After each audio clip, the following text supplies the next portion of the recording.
Lucky Route Zero. We are somewhat through Act 4. I dare not say halfway. Partially through Act 4. We'll see how it goes here. Let's see if we can figure out right where we left off. And welcome back. Hopefully we will have time today to polish off Act 4 and figure out what is going to happen to our little family here. So we've been traveling along the Echo River, and we have come across a phone.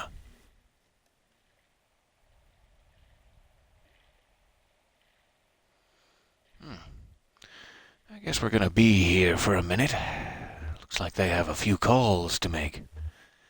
Yeah, I should probably call someone too. Oh, yeah? Who are you calling? Oh, I don't know, just whoever picks up. Oh, okay. Dialing blind?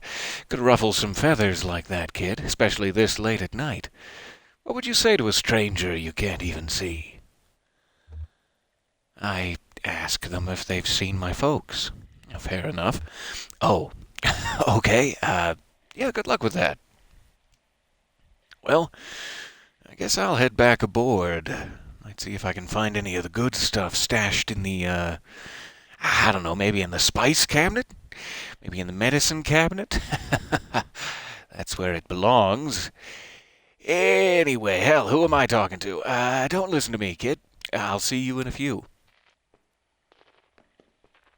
Conway is increasingly, single-minded these last few sessions. Regrettably. He's dealing with a lot. Okay, I guess he's just going to swim back to the boat. It's quite the exit.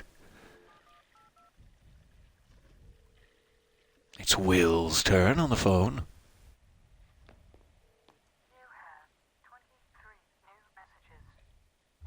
have 23 new messages. Interesting. I remember going to a house in a rustic county, Maine. I was 2, and we were moving, and we were driving up in a white Nissan station wagon with faux wood paneling. And it was the first time that I'd seen the house that I was going to live in for the next 7 years.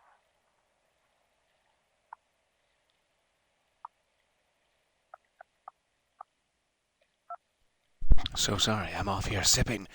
This is very interesting. It seems like these might be like the other side of that here and there along the Echo interlude where you can just make phone calls and occasionally they give you like an extension number to call and they always give you a specific mission or whatever for that extension number, like, call us back at this number and just hand the phone to a stranger, or call us back and just hold the phone up to the television static. And one of them I remember specifically was call back and tell us like your first memory. If you don't remember how you called in, call us back with what you do remember, the first thing that comes to your mind. And it sounds like this is a response to that. So I'm wondering if at some point, probably on the PC version, like back when they were beta testing and stuff, they probably actually allowed responses to make it into the game, like they probably curated them. And so this is very cool. These are probably like real responses to the PC version of that here and there along the Echo thing, which is such a cool idea. Let's do one more at least. Being washed in the bathroom sink. That's a pretty good first memory, sure. I was just parking my car. I had to parallel park it. The street that I live on was full, but there was a nice. But it just got cold today, for like the first time in a long time. So I had the heat on. And whenever you having on in an old car, it definitely smells a certain way. Oh, it Smells kind of definitely like smells a certain way. it almost smells kind of like smell that it's hot, and you can feel it too. But the smell that it is like from the car itself, like from the engine. And there's been a lot of smoking going on in that car, so it's not exactly a pleasant smell, but it's definitely strong and it's definitely there. And with the windows down, you can also smell that it's cold. So you get both, and that feeling together is super familiar if you've been in old cars a lot. Anyway, I was parking and I had to go in and out about it like 3 times, but when I finally finished parking, it was like perfect. Both wheels against the curb, and that's when I had like the double memory when I first learned how to drive. My mom taught me how to parallel park. And she told me the story about when her dad, who was a motorcycle cop, taught her how to parallel park. And every time she parallel parked,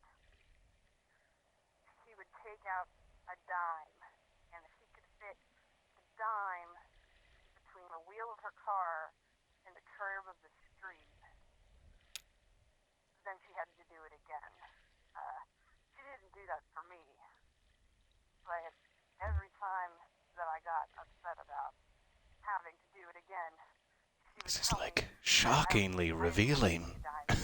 for just an So on the when I fly finally got to the response. curb, It's very lovely. I learned how to drive in the fall, and I got that smell a lot during that time. And I don't know when my mom learned to drive. It's so fascinating just to be a part of someone's life all of a sudden like that. Just to share in a little bit of their experience and their memory. And in a large way, that kind of seems to be some of the core of this game. That there isn't really a driving story necessarily or a goal to find. It's like you're just being seeped in all these different stories and perspectives and pains and little moments. And it's very, very interesting. Let's do one more. Oh, probably going to school. I just keep thinking the only reason I'm still pressing through it is I think there are a lot of other prompts, and these all seem to be responses to that "what was your earliest memory" prompt. So I'm wondering if Will only has access to that one, and if the other people have access to the other extensions. Like, should I keep going with Will or should I move on? Let's do one more again. I'm just going to see if Will has any other categories, is what I'm looking for. I can't sleep because the trees are scraping against my window, and it reminds me of a tongue scraping against my skin. Hmm. It kind of sounded like the original guy, the here and there along the echo narrator, for lack of a better word. And what an image! Ooh, What? what? Classic. I'm about to cross an ocean. I worry about my dog. Huh. I wonder if that is someone we know. Is that perhaps Conway? Or just any other random person? Can't sleep anywhere near a place. The gas is sold. Not when it's being sold, but when it's not being sold. That is so interesting. I would love to continue exploring that to its conclusion, but let's move on for time's sake here. My apologies. There's likely a lot more interesting little stories and gems in here. But let's see what's going on back at the bureau with the bears. Though that may go away. I don't know if he's just calling in to the bureau, is what this is intending to show us. All right, Will's had his turn. And hello there in the chat. So sorry, I've been distracted. Listening to the White Vault at 3 a.m.? How dare you? You know you have to be up at 7 a.m. But thank you very much for listening. Listening to our mad Arctic adventures. And welcome. All right, Shannon to Ezra. Don't you go diving in, too. It's actually really cold and kind of dangerous. Did he say where he was going? He went to get some medicine? Oh. Oh. Yeah, maybe his leg is still bothering him. Or an early hangover.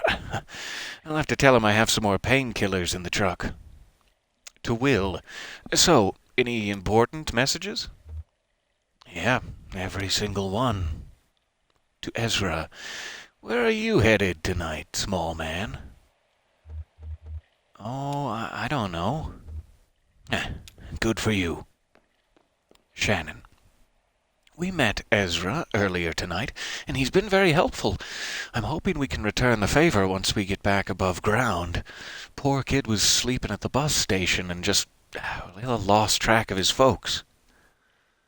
Yeah, he'll be all right. He's more at home down here than any of us. Trust me, I have an eye for it.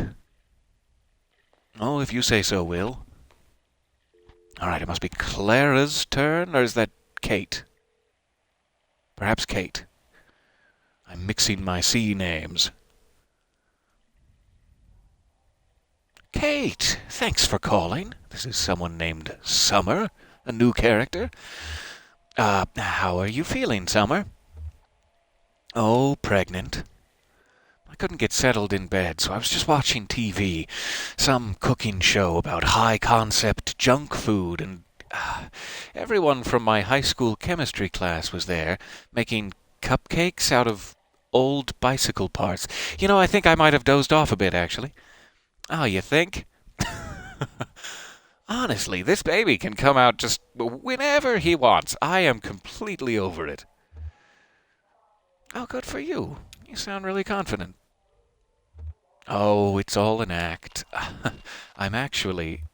The phone line makes a horrible sound. Just dreadful. Really. Turn away. Whoa. God, the phone's down here is such a mess. Hey, Kate, I really appreciate you checking in. I have your pager number, and so does Eric, just in case I'm too, distracted or whatever. Hey, I'll let you go. I should try to eat something.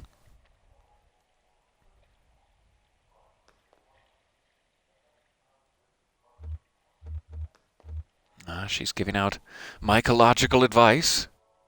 As usual, thank you, Kate, for being such an expert. I am not an expert. I don't know which one of these things will help, but let's try a bitter hedgehog cap. If it's bitter, it's got to be good for you. There you go. But you are pregnant. I really should know what I'm talking about since I'm advising for two. Okay, thanks. Maybe I'll just chew on some ice. I'll talk to you soon, Kate. Hopefully.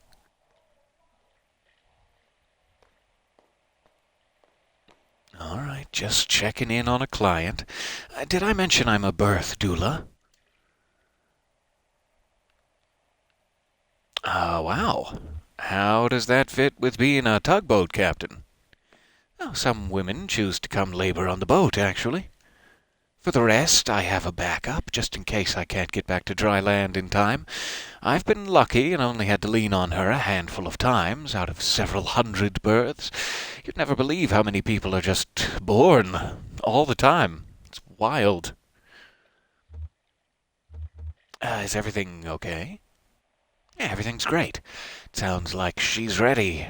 Some women just know. It's amazing. Others are caught totally by surprise. Your friend went back aboard? Yeah, his leg is bothering him. Yeah, I thought he seemed a little pained, especially when he moved.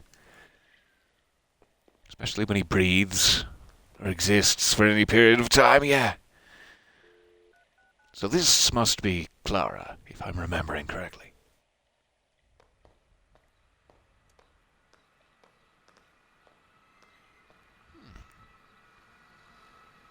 have a very handsome cat peeking out the window. Hello, sir. Nadia, I'm glad you phoned. I was just thinking of you. Clara? Oh, sorry I didn't call this week. I've been traveling constantly. Oh, that's fine. I visited the hospital yesterday. I went to visit Uncle Andreas, but they moved him. Now he's in a hospice care facility run by some old Polish nun. Everyone says it's very nice. I asked them about visiting, and they said he didn't want any visitors. Oh, he's just being stubborn. Yes, it's typical of Andreas. I was thinking, maybe, if you came to visit, I mean, he would see you. All those afternoons you two would go drinking beers by the river. Don't you think it would mean a lot to him if he could say goodbye to you in person? That's sad. And so let's be stoic about it. We must take him at his word. Maybe you know him better than I do, but I just don't believe anyone would really want to die alone. Oh, here's Mother at the door. We're going to try again to see him. I hope the tour is going well. I love you. Be careful.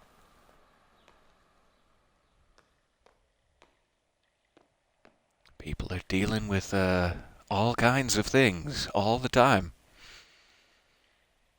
How's my sister back home? She's very depressing to me this morning. My Uncle Andreas is terminally ill and refusing visitors, and Nadia's making a stir about it. I'm sorry to hear. Are you close? Yes, but only recently. He lived abroad for most of my life. I only met him a few years ago. My sister is older, so she knew him as a child, too. So I think her respect for him is distorted by sentiment. We must always take the dying at their word. Their motivations are beyond our understanding. Interesting perspective. Oh, he's dying. He knows what he's talking about. I don't know exactly that's related, but yeah, okay. The older man, he's swimming back to the mammoth. No emergency, I hope. Oh, no, he's tending to his aching joints. Arthritis? It runs in my family, too. Brandon approaches. I don't suppose any of you folks are headed past the Bureau of Reclaimed Spaces. Are we? Where are we? When? Who? How? Not on this run, but we'll be coming back this way in a few hours if you want to wait. Well, I may still be here then. It's no big deal. I'll just hang out and read or something till it's time to head back to work. Hey, I've got a number you can call if you want to hear some catchy songs like Small Water Creature, Crab or Frog. You know that sleep is all around you like a muddy drain pool fog. No, you're not interested? Okay. Wasted. Hey, you folks are traveling with that old guy, right? With the leg? He okay? I saw him earlier tonight. He came by the storage facility for some files. Oh, this is that Brandon. This is the Brandon we met at the, storage facility in, I want to say, session 2? I don't know. He totally bit it on the staircase. I don't remember that, but he may have. Okay. He's okay, though, right?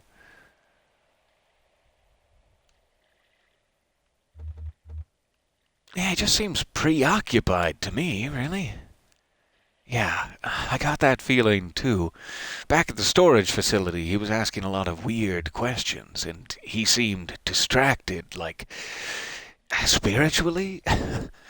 Well, have a good night. Or, morning, almost. You too, Brandon. Hope you don't wait too long for that ride. And I love you, I guess? I mean, we don't know each other very well, but yeah, I love you, Brandon.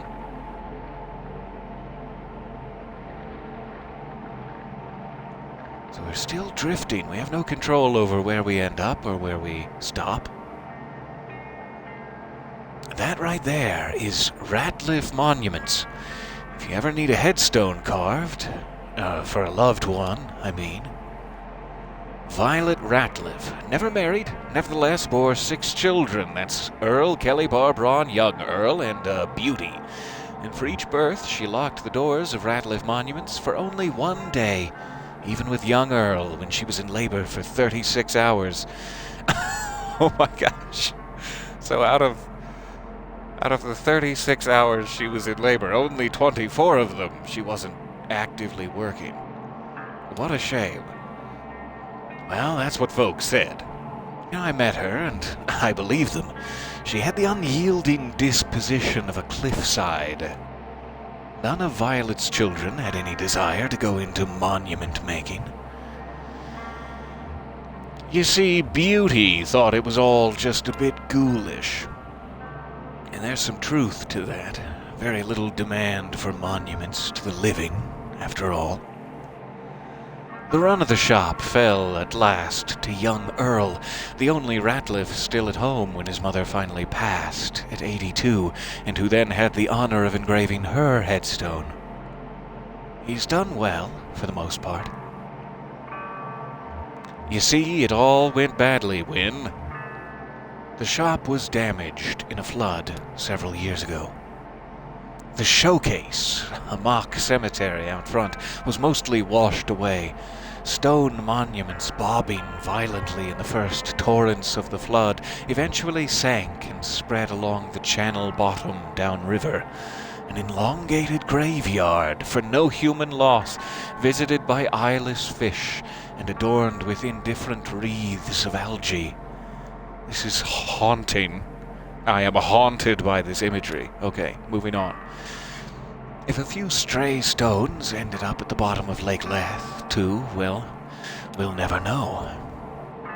Young Earl is the last of his short line, professionally, and there's nobody around qualified to carve his monument, so he's already claimed one of those at the bottom of the river for himself. How am I supposed to continue living when I'm this haunted by this imagery? Here we go. One breath at a time.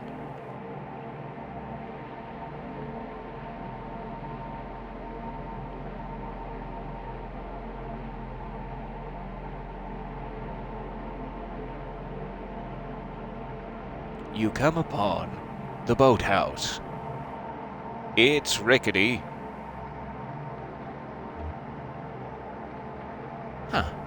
Looks like I have another choice. And I guess, once again, last session we were following the theme of anytime we made a stop, it usually gives you the opportunity to either stay on the boat or go ashore. And I'm guessing the card game is the stay on the boat option. So let's, once again, follow our theme and stop at the Radvansky Center to make some quick cash. Shannon, Ezra, the old man, and I, whoever that is, will, perhaps?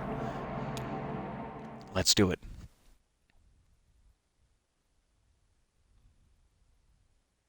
Act 4, Scene 5. I'm sipping again. Pardon me. The Radvansky Center.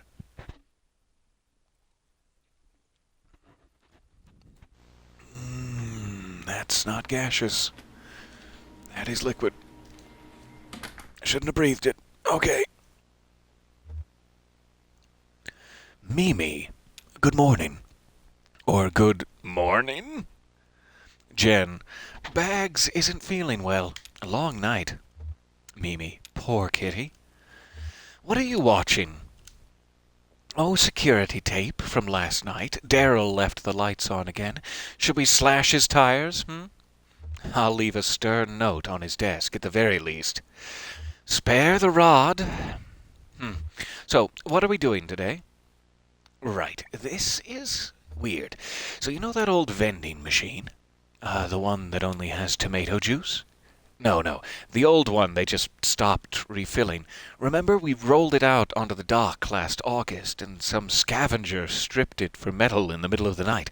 Daryl cut his hand cleaning up after them, and it got infected, remember? No. Okay. Anyway, the rest of it ended up in the coat room until finally Daryl was piling it into a big bag for the trash barge to pick up, and he came across this box lost behind all the junk. Interesting that there's a timer in the lower corner there, minute 24 seconds ish. Check it out. Huh. This looks old. Yeah, there's a bunch of videotapes and completed questionnaires. I looked up the reference number and it's never been processed. So I guess that's what we're doing today. There's no date on it. We'll just have to make one up, unless there's some footage of a calendar or something in here. Jen flipping through a questionnaire. I guess these are the old tests before we started doing the video exit interviews. Well, that's annoying. Yeah. Let's see. How did we do this? I'll run the tape. You interpret the questionnaire, and I'll type it up? Well, sure. I'll watch the tape. But if you're going to curse me, we're going to have words after this. Okay, so I am reviewing old footage, but I am actively in control of it. Living in two time periods simultaneously. Like some sort of, I don't know, Jean-Luc Picard paradox. Let's look at this. The modernist bookshelf with the fancy vintage turntable. So ostentatious, so Daryl. What? That was my bookshelf. Oh no. But you, like, you grew out of it or something, right? It ended up in the lab somehow, or... Well, yes, I keep my books in a pile now. It's easier to find what I'm looking for. Never, what shelf is that book on? Only, well, you know, it's somewhere in that pile. Pragmatic.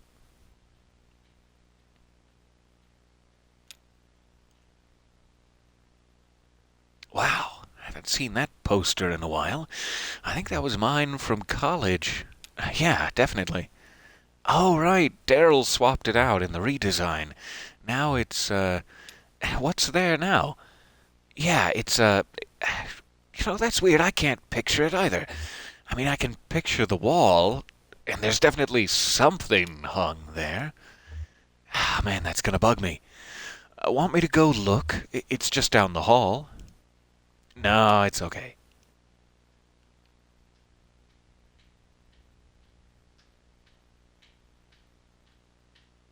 Alright, so I can seemingly sit in that chair back there, or I can sit here and take a test.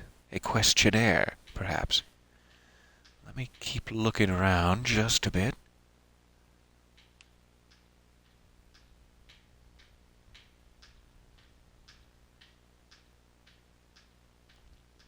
So I'm guessing whatever this is the Radvansky Center. And then we have Mimi and Jen reviewing it at some unknown point in the future. But this is actually present to our current situation. Let's sit for the questionnaire. Stop speculating wildly.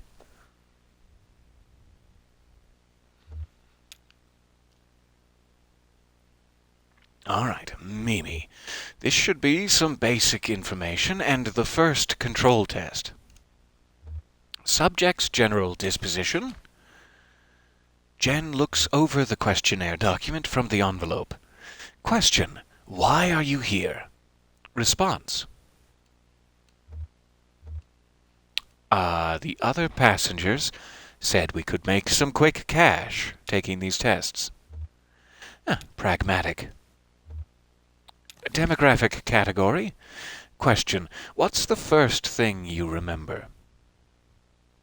I remember a bird cage. Mid-20s. Do you think we should use the old categories or the new categories? Oh, right. Will the computer even still take the old ones? Well, they're still in the menu. Okay, in that case, put in precarious. Sure. Oh, I forgot. Name. It says Marquez on the file. Whoa, Marquez, are you sure? That's what it says. Do you know her? That can't be. No, no, that's not her. Did she come alone or with a group? I don't know. There's an extended monitoring tape here, too. We could check on the dock when she showed up. Let's do it. Slam that tape in. It looks like she came with a group.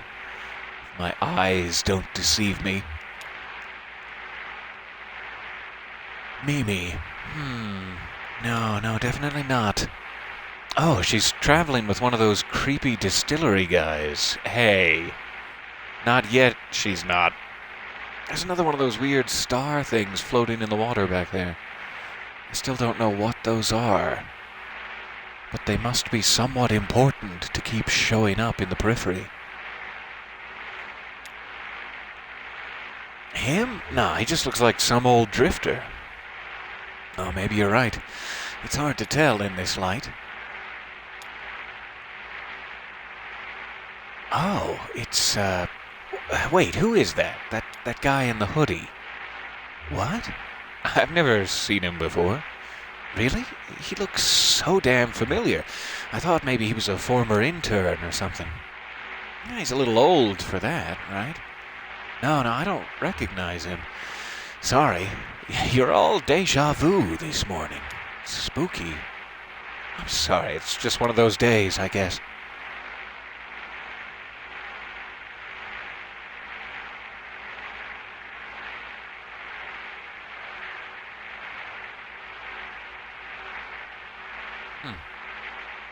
Conway's still choosing to wait outside.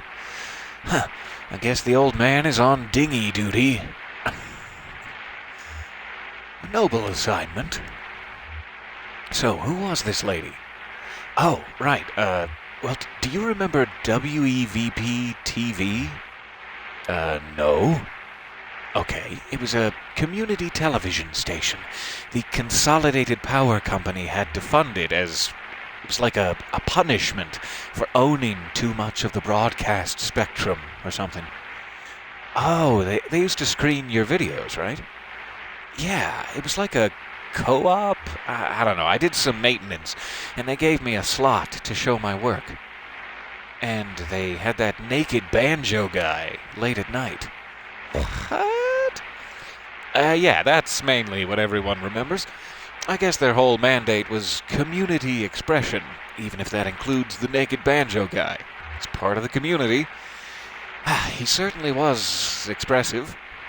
Oh, wait, was WEVP the one that, yeah, the flood, right? Yeah.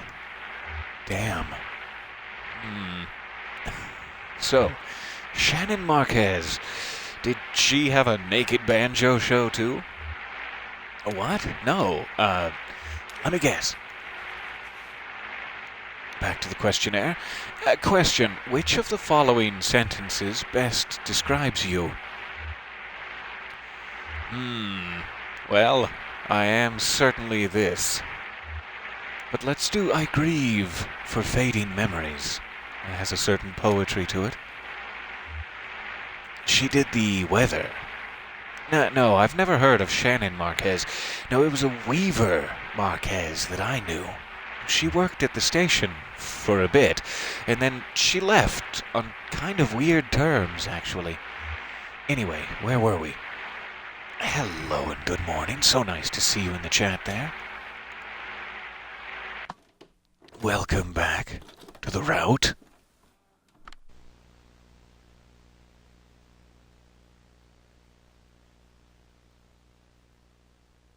Okay.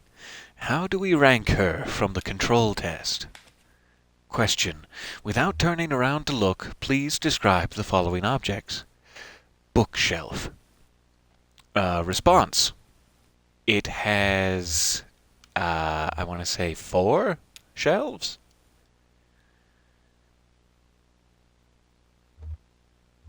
It is kind of shaped like a snake, sure.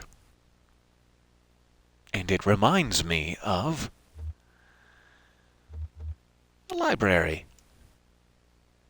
Question. poster. I remember circles.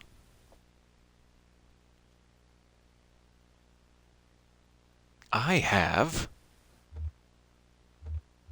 a poster in my workshop that is a vintage advertisement for vacuum tubes. Question: lighting. Response: I really can't remember. Hmm. Average, I guess. That's fair. Mimi, typing, average. Okay.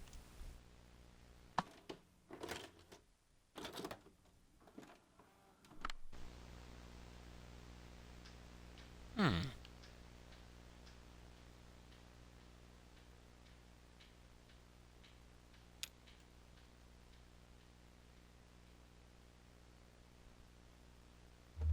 Mimi, how many pictures did she remember? Two, or actually maybe three? What? Well, she wrote down orange, strawberry, guava. Guava? I think she meant the pear. You see, that's why I hate this test. There's so much fruit that basically looks just like other fruit. That's the problem I have with life. Oh, guava. Does a guava even look like a pear, though? I don't think I've ever seen a guava. I thought they were pink. Well, they're just pink on the inside. You wouldn't confuse a real guava for a real pear, but in one of Daryl's crude watercolors. But I can still clearly tell that's a pear. Even on video. Yeah, you and I can, but we already know it's a pear. See, so she could be remembering wrong, or just identifying what, to her, is a much more likely fruit to appear in a painting, based on any number of cultural, social, geographic, you know. She didn't say anything in her response to help clarify. Well, let's see. Question: please describe in detail any sensations that accompany your memory of the pictures.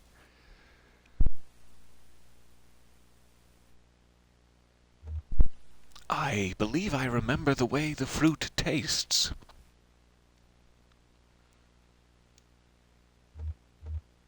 My mother gave me some mushed up guava once to cure a toothache. A toothache. Ugh. Not really. Just some sensory memories of guava. I guess we should just skip the pictures. That's a shame. It's really hard to measure memory degradation in some of the later tests without this one as a baseline location updating scenario.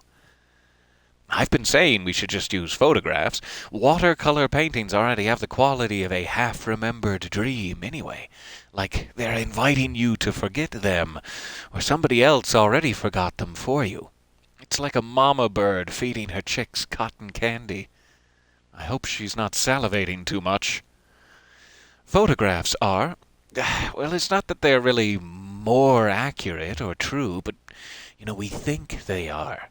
They put you in that mindset. They have authority. That's a very good point. So yeah, out with the watercolors, I say.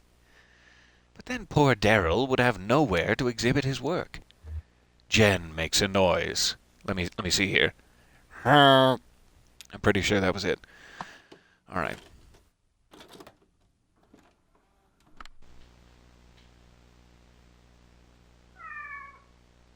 There's a little kitty. Hello, kitty. Jen, look who it is. Aw, I miss that kitty. I forget what became of the white one. You you lost the kitty? What? Her name was Coconut. She disappeared without a trace. Easy come, easy go. No, that's not something you say about living things. No. I wouldn't say easy. I had to leave food on the dock for a week before she'd come inside. She only stuck around for a month or two. You probably saw quite a lot of her. I remember you were working nights then, and she was a nocturnal creature. Oh, that's right. I remember. Mm, I pay my respects. Here's, I don't know, some cash and some pocket change.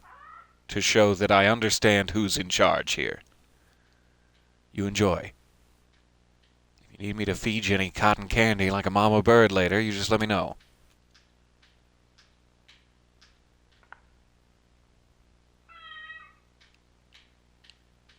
Oh, I have a little, tin? A tin of tuna, perhaps?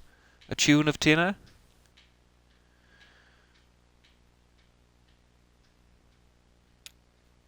There you are, my lovely.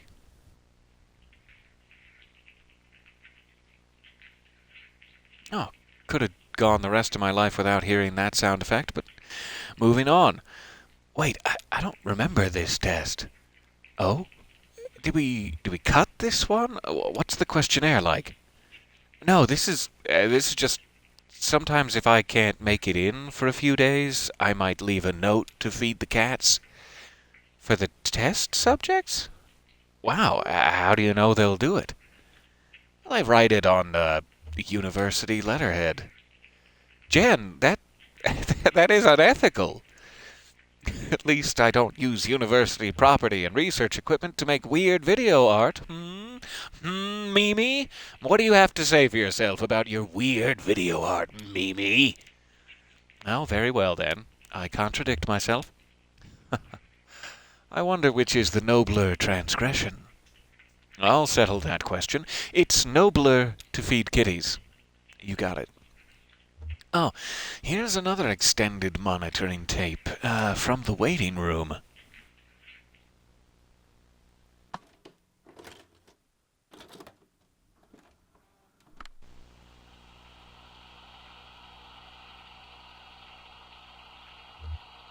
Oh, busy night.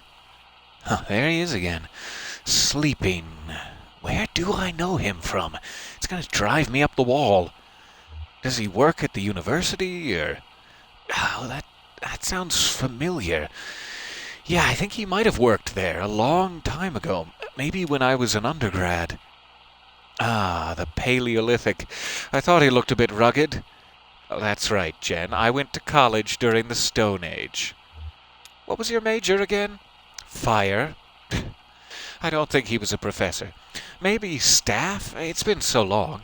Sometimes I wish I'd just barreled through like you did instead of taking time off before grad school. I'm sure it was the right thing to do at the time. Yeah, but the only thing, I was such a mess.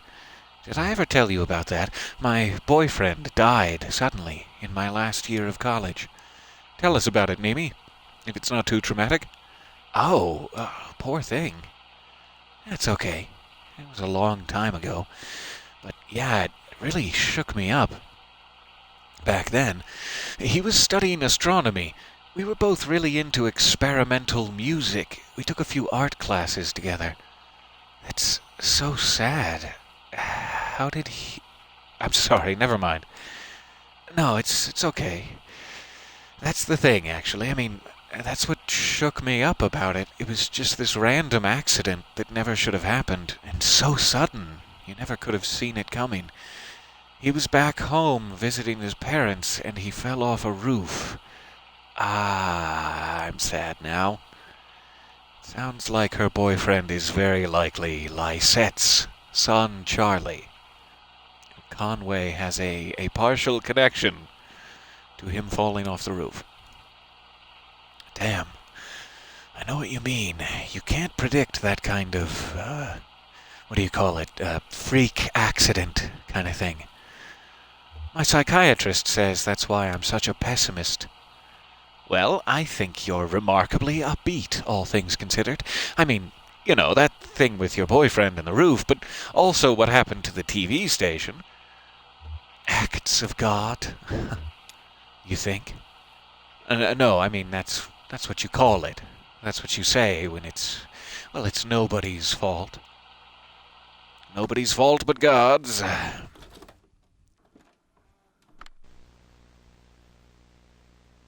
Okay. Test number 4, if we include feeding the kitty. I don't think I believe in that. In what? Acts of God. Yeah? But there has to be a word for when something completely shitty happens for no reason, right? I guess it is kind of archaic. Jen flips through the questionnaire. Question. First, please use the blank space below to describe your general feelings about television. If you have difficulty summarizing your emotions succinctly or have too many different feelings to fit in the blank space, you may also use the back of this paper. All right.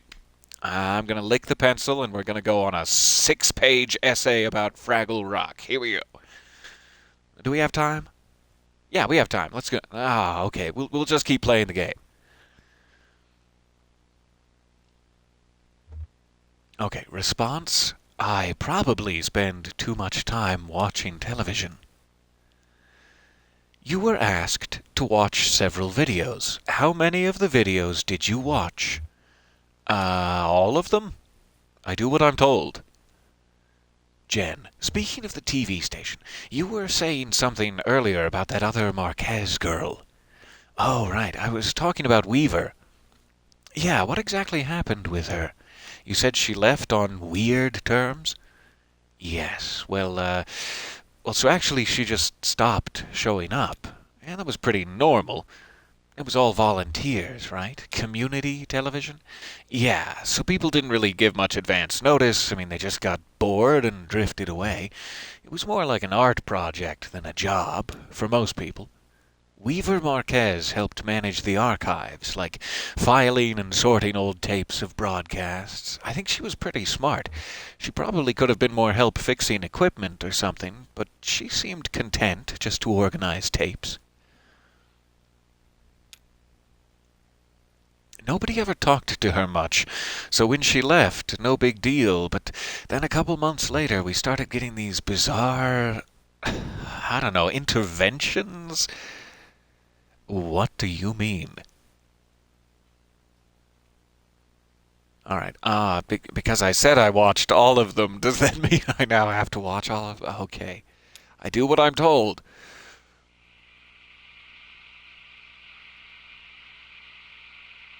Question. The camera focused on a table, passed through a doorway, then focused on another table.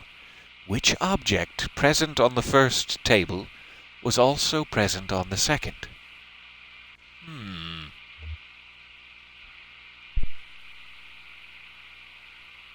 Well, see, the picture was too blurry to make anything out. You should have these VCRs professionally cleaned, so I'm writing my number on the back of the page. Mimi. Someone would be doing a show in their normal time slot, and then suddenly the feed would cut. We'd still be broadcasting, but our signal was totally jammed. Oh, like interference? I mean, total blackout. And then this video would come on, clearly shot in our studio at some point, and it was her. It was Weaver Marquez. She'd just be standing in the middle of the studio, facing the camera. I'm scared that that video is going to pop up any moment now. Oh, just any moment. Question. At the beginning of the video, you were asked to make note of a memory from earlier in the day and associate it with one of the objects on the table on screen. Which of the objects did you choose? One moment. I'll be right back.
All right, so sorry about that. Caught in a loop of hand washing. What was the question? Which of the objects did I choose? Okay. I picked the folded map because it inspires in me thoughts of adventure. Was this object present on the second on-screen table after the camera passed through the doorway? No, it was not the same map, but another one sort of like it.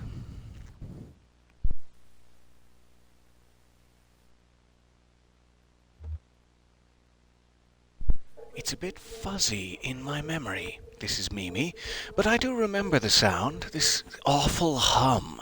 Like, that was how she did it. She made a sound, a hum, so sinister it drove our signal into hiding.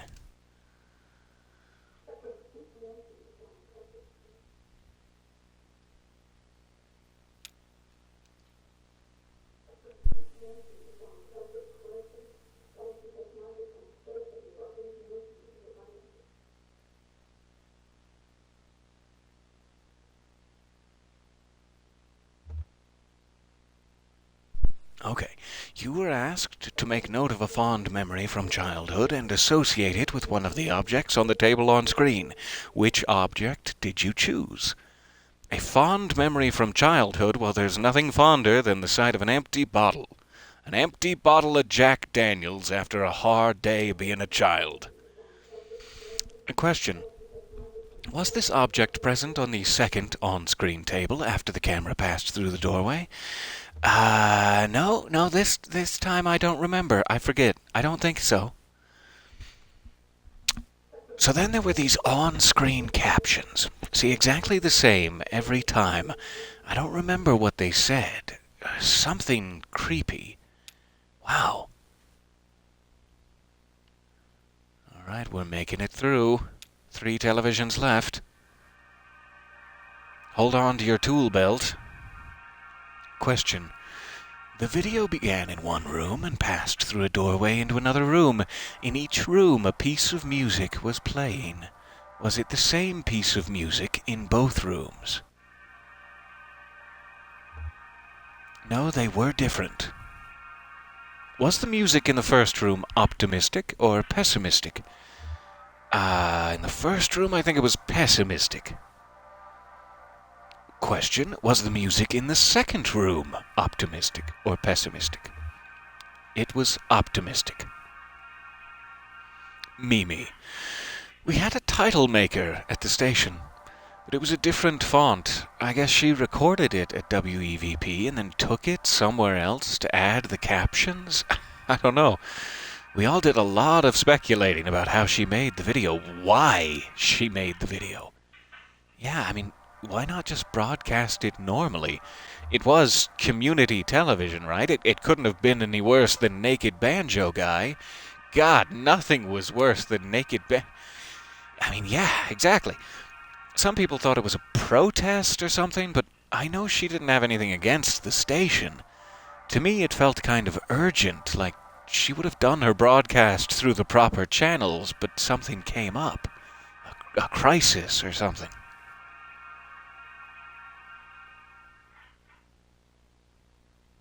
The penultimate television. Perhaps. I should scroll out more, but it appears to be.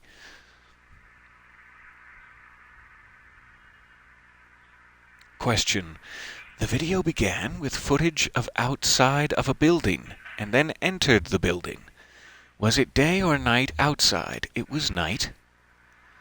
When the camera exited the building again, was it day or night outside the building? It was night. Jen. How often did this happen? A lot.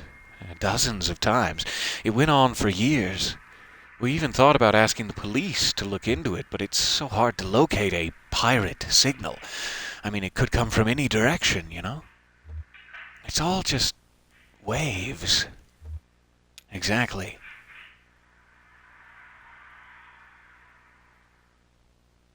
All right.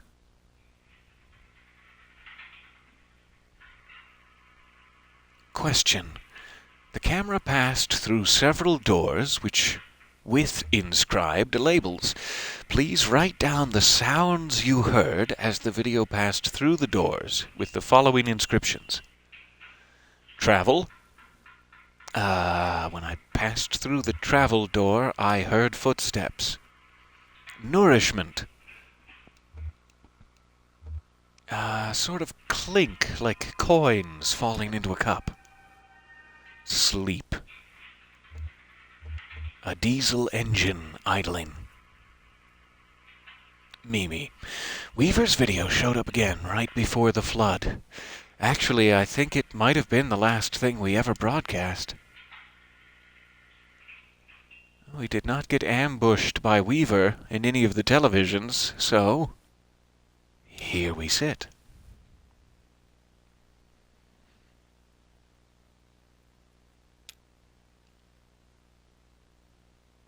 Jen. Okay. Location updating effect on emotional memory. Subject is confused, but not hurried. Probably just came in a little sleepy. That's fair. Of course, grief while recalling distraction yielded no new information. Just record this whole set as is, with a note like, produced the standard effect on the introspection index. Damn, this is taking a while. Daryl will be heartbroken if this is the only box we get through today. The poor thing. He is like a paper butterfly. I would say a moth. If you squash him down real tight and jam him into a little hole, he can grow fungus, you mean to say? Okay.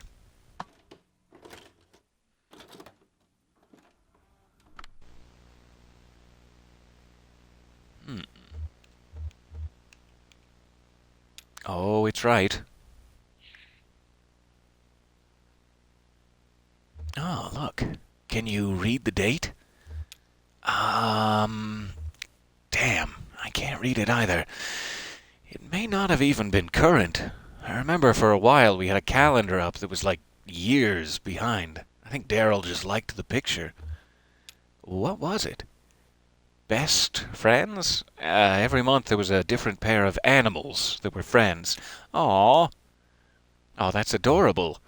I think I'm going to be sick. You don't remember that? That weird intern brought it in from home. What was his name?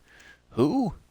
Oh, you remember. He was always like, we would make fun of him for, damn, he's almost completely gone from my brain. So many interns coming and going then. I guess I didn't even bother remembering their names. I wonder who was working back when this was recorded. Is there a tape of the monitoring room? Yeah, here it is. Oh, before we check that out, did she flip the calendar forward or backward? Forward. Oh, weird. They usually flip it backward. Do they? Or do you say that about everyone, no matter what choice they make?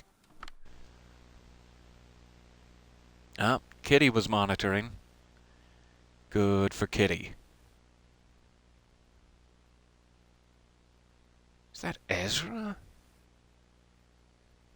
Huh. Well, there she goes. Oh, wait. Did she follow them out? Oh, well, here's the last extended monitoring tape from the dock when they left. I guess we know what happened to the kitty.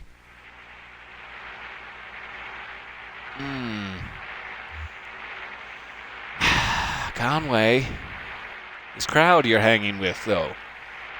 I see, I told you he was one of those distillery guys. I guess you were right. These other guys came to pick him up for work, maybe? I don't like how they all hang out together. It's creepy. Well, we hang out together and work together. Yeah, but it's not, they're like more than co-workers. I don't know, I just get this awful feeling whenever I see them. Like I knew them once, but not anymore. Like when they make up a dead person to look like an old photograph of themselves. Yeah, sort of familiar, sort of strange. Yeah, exactly. There ought to be a word for that.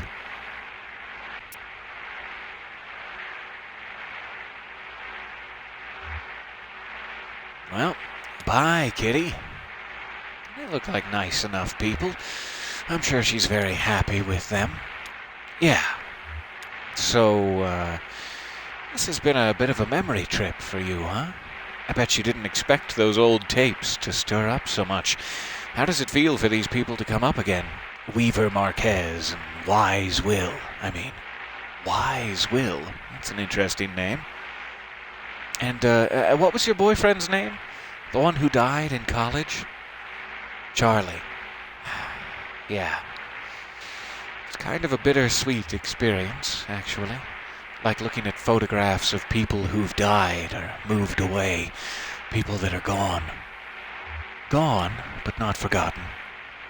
Oh no, not forgotten. You're right.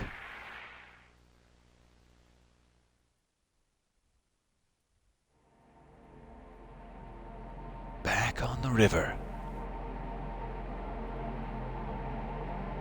Saying goodbye to the Radvansky Center and all of its advanced testing mechanics. Look at those easels and tables on the beach over there. They call it an open-air gallery. Or probably something more upscale like Al Fresco Galleria. They say it's a popular design in foreign cities like Paris and New York. And that may be true. The appeal is clear enough, I guess. Anyone can wander in and out. There aren't any walls or doors. There's no roof, either. Just a kind of thin cloth membrane. Not quite a sheet or a tarp, but more like a drape of rolled-out spiderweb, looking like it might bunch up and dissolve if it ever got rained on. No concern down here for rain. Everybody thinks they're inside, just because they can't see the sky. But see, it's a microclimate down here, and it surely does rain. Right now they're exhibiting some intimate photographs of small-town life. How intimate? Oh, none of my business, really. The pictures all sort of run together. After looking at them all in a row, it's hard to come away with any specific memories of people or faces. You get a kind of fuzzy after-image. See this warm residue of a community. No individual meaningful, except as a bit of contrast or shading. Maybe they just mean no individual meaning except as a bit of contrast or shading. Not sure. Reviews have been good. That's a popular show, probably because of its relevance. The town depicted in these photos was very recently flattened to make way for a big museum project.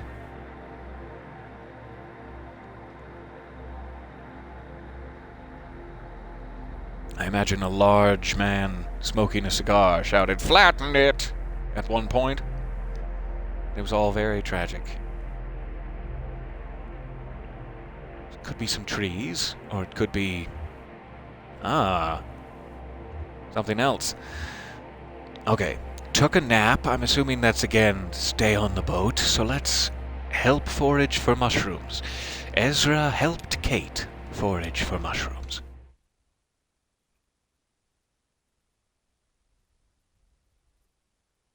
Scene 6. A grove. Just one. Nothing to get excited about.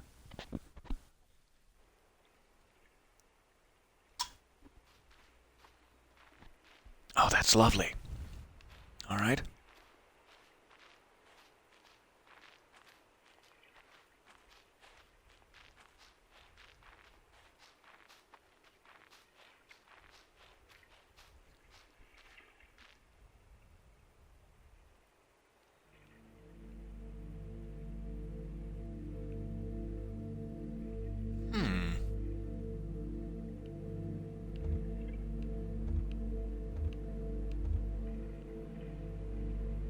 I'm not sure what's happening here. Let me read both and we'll see if we can figure it out.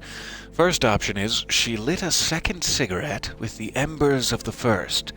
She trembled, sweating a little under a heavy coat. It was warmer near the doors, but she was following directions. No smoking within 25 feet of hospital entrance.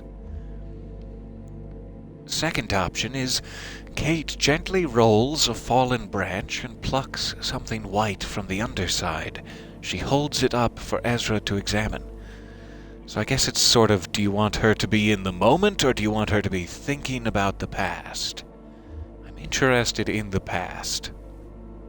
As if I am stuck there myself. Let's try it. Option 1. So she stood by a hot dog cart parked at the edge of the sidewalk. Alright, now option 2. Kate, Plurosabella porrigens. The common name is angel wings. Isn't that pleasant? They have a delicate, springy texture and they're tasty like sweet moss. Would you like a bite? Okay, yeah.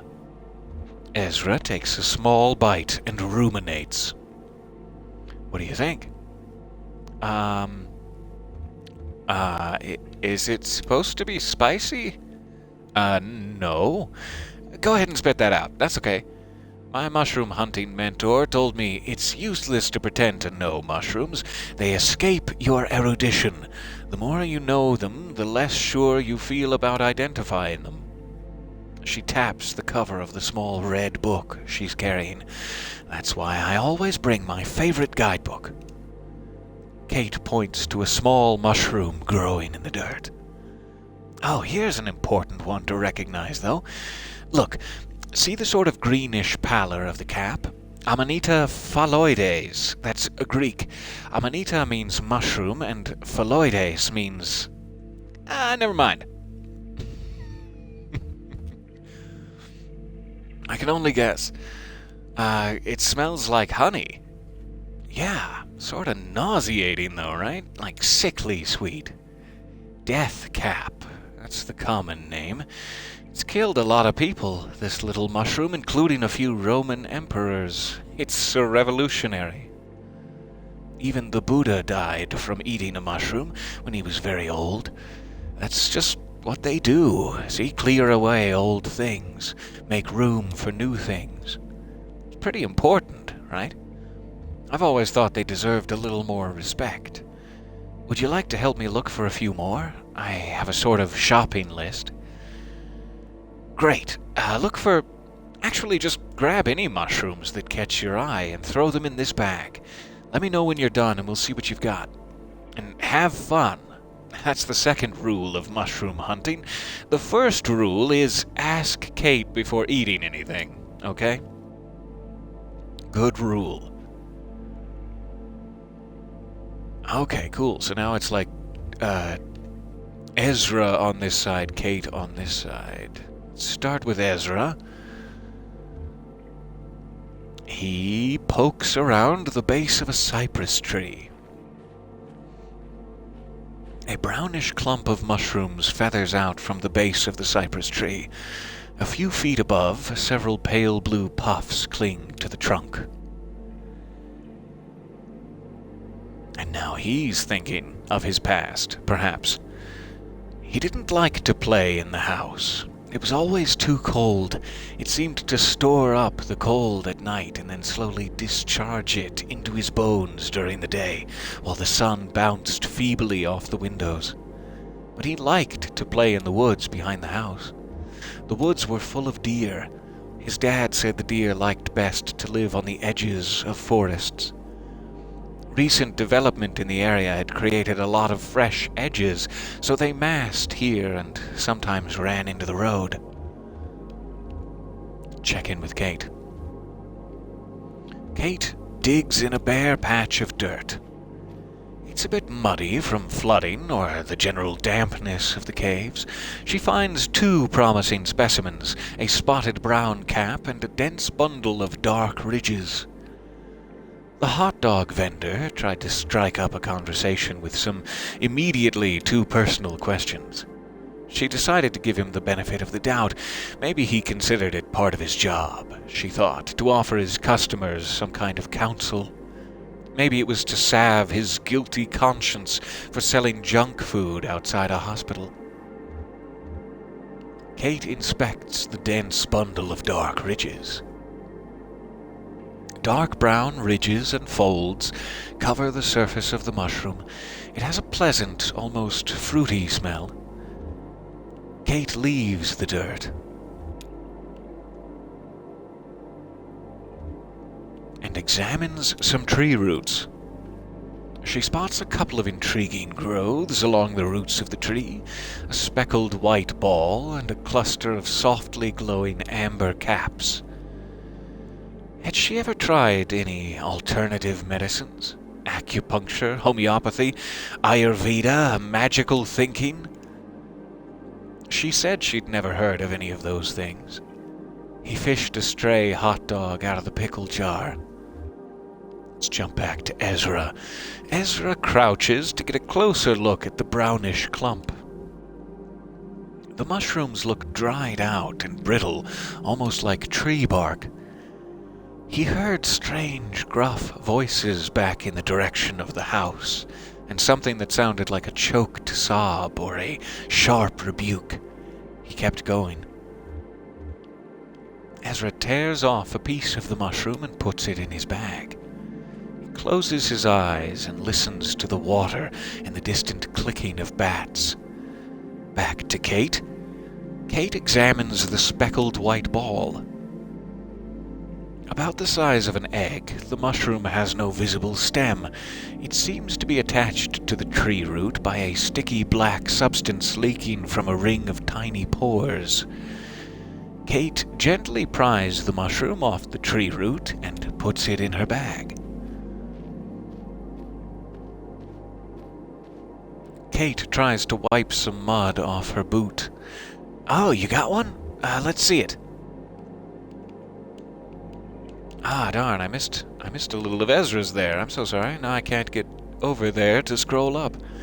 I think it said something like Ezra tripped on a root and lay for a while in the mud. Something like that, though I'm very sorry. Examining the pale upper branches of a sycamore tree, listening to the soft rumble of a faraway thunderstorm. Then louder, closer, and his hair stood on end, and there was the bird. Ezra hands Kate the brittle brownish mushroom he took from the base of the cypress tree. Aha! Brown gold!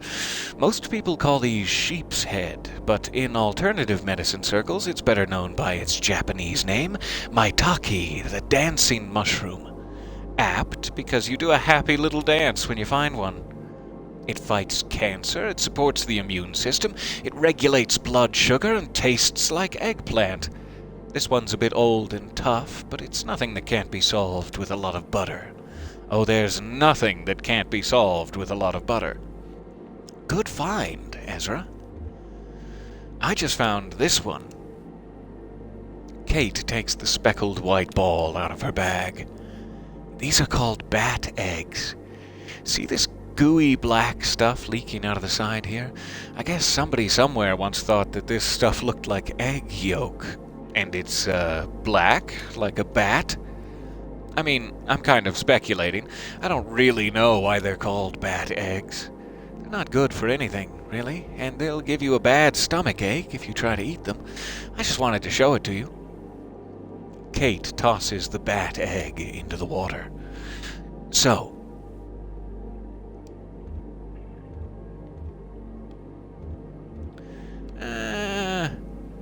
what do your parents do? Present tense. May not be the question to ask. You have a brother out there somewhere? Well, Julian.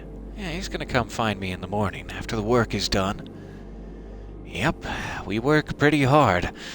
We used to spend part of each night looking for my folks, but now we pretty much just work. But maybe that'll change now. I have some new friends. Do you have a family? I left home when I was very young. Not much older than you, actually.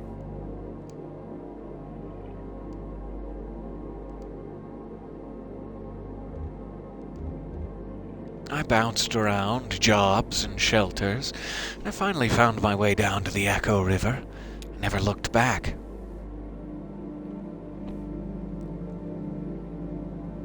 I've basically been on my own since then. I mean, well, that's not really true. Just about everyone who sets foot aboard the Mucky Mammoth feels like family to me now. I guess if nobody's family, then everybody's family. Alright, back to Ezra's side. What is this island for? It looks like someone made it on purpose. Oh, right. It's kind of a nice, simple shape. Pleasantly minimal island geometry. Back on Kate's side, months later she came across a book on homeopathic medicine in a used bookstore and bought it. She thought it was mostly bullshit, but found the author's notes on the unpredictability of mushrooms immediately compelling, spiritual even. She started collecting mushrooms on hikes, never eating them, just collecting, identifying, and discarding. Eventually she connected with the Lexington Mycological Society and began to study in earnest the medicinal uses of fungi. I'm sure it could be natural, a natural island. I mean, I don't know if the island itself is man-made or not, but I guess I don't know much about this place, really. It's supposed to be some kind of memorial to something. Will would know more. Sorry, it's a mystery. Ezra kicks the dirt. It's a mystery. I'll search for clues. She put out her cigarette, said goodbye to the hot dog vendor, and spent the rest of the afternoon listening to doctors, trying to understand the world as they did, as a list of discrete injuries to be mended. Ezra examines a large stone monument. The monument is covered with lichen and painted text. Ezra reads the text. Rock graffiti, X plus O forever. Ezra investigates. The shore. Ezra steps on a plastic bottle. A wooden post projects from the sand nearby. Ezra examines the wooden post. A groove is worn near the top of the post. Ezra inspects the contents of his pockets. Kate, all right, what have you got? Oh, that stone face monument has X plus O forever painted on it. Interesting. What do you think that means? Hug and kiss forever? Or they could be initials. Xavier and Olivia forever? Is that...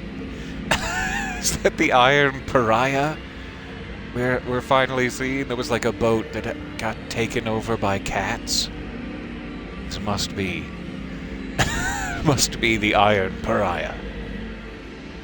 Hello all. Alright. Xerxes and Oliver? What do you think that monument is for? I'm not sure anyone remembers. There's a pole in the ground over there. It's all scratched up. Oh yeah, I bet people tie their boats there. Maybe somebody who takes care of the trees. It could be. Or other travelers and mushroom hunters like us. Well, Ezra, I can't say I know what that all adds up to. Like I said, I wish Will were here. He'd have some local history for us. We can ask him back on the boat.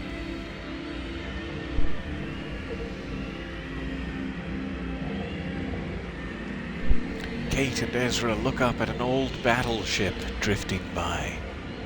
Oh, there it is. The Iron Pariah. Oh, don't worry, it's just passing by. I don't know much about it firsthand, but oh, I've heard things.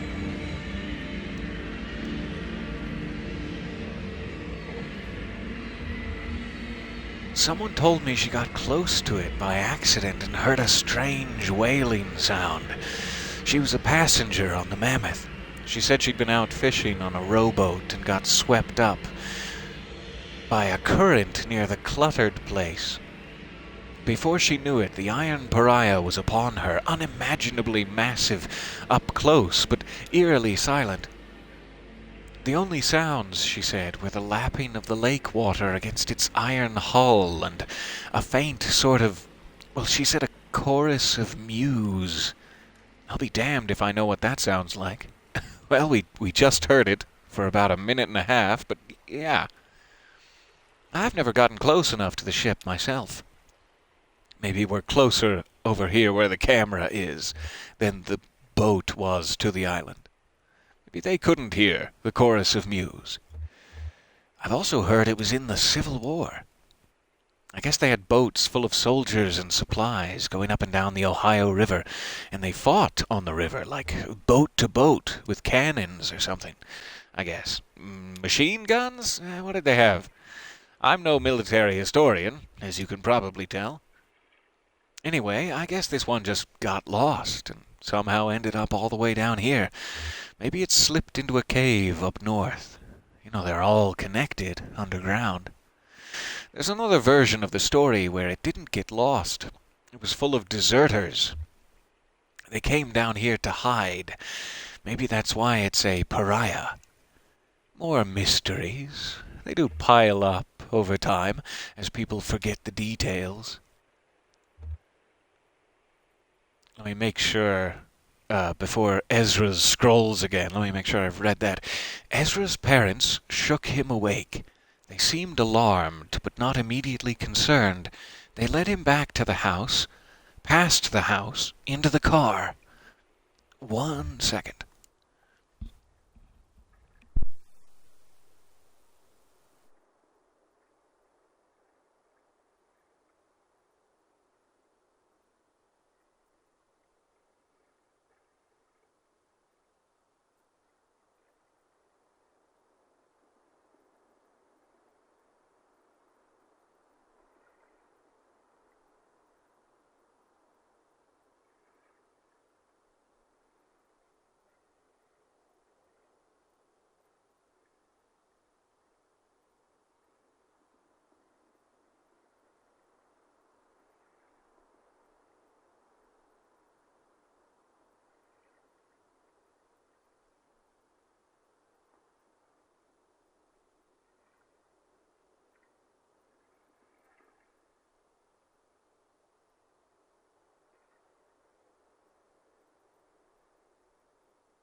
All right, so sorry. Where were we, Ezra? Okay, back on Kate's side. Ezra, thanks for taking me mushroom picking. Mushroom hunting? You can pick apples because they're right out there in the open. In in the open. Mushrooms hide. You have to hunt for them. All right, here we go. Back on Ezra's side. Dad said they were going to stay at the bus station for a while. The one with the little arcade, with the car game he liked. Dad watched him closely in the rearview mirror, expecting Ezra to be excited or confused or scared, but he didn't feel anything. He hardly seemed to hear. In fact, he felt like he was observing the family car from a distance, from far above, from the clouds.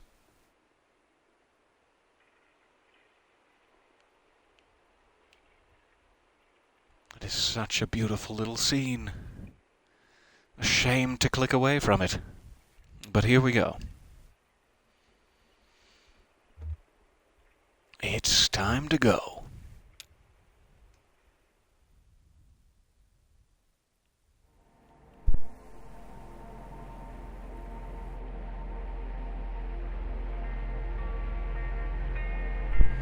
See that rough circle of rocky protrusions there near the shore? That's more intricate than it looks. More than 2/3 of it is actually underwater. I haven't seen it myself, but listen to this. It's man-made. And the rocks weren't placed according to their size, so what's visible is a more or less uniformly random selection of the overall shape. It looks like it might be a spiral, all told, or maybe some kind of meditative labyrinth. At the head of it is a petrified oak stump. Now, that was moved here from above ground, of course, decades ago. That's where the ceremony took place. The Loch-Lucks were married here. Many frail-tongued observers said they should just go with lock or luck, or split the difference with look or even lick, or really anything else, but it was never going to happen. Greta Luck and Norm Locke were high school sweethearts. They took a chemistry class together where she challenged him to shoot the moon, learning formulae and compounds well enough to answer every test question exactly wrong and achieve a perfect failing grade. Their engagement was welcome news for the family businesses, who had been looking for some opportunity to merge interests.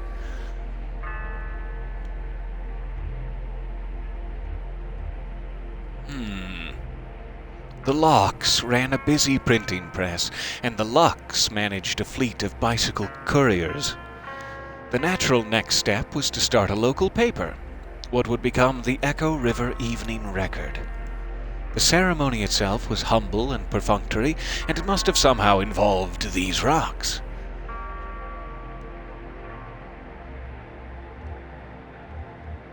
Maybe they walked around them in a spiral, like a symbol of their ever-tightening bond. And it must have also involved that petrified stump. Neither family is particularly religious, but rumors persist that the officiant wore a robe. Ooh, scandal upon scandal. The officiant wore a robe? You beasts. Alright. I guess this is once again an opportunity to leave the boat or stay on the boat, so let's leave the boat. Shannon and her friend set out in the dinghy to deliver a package at the telephone exchange. Okay.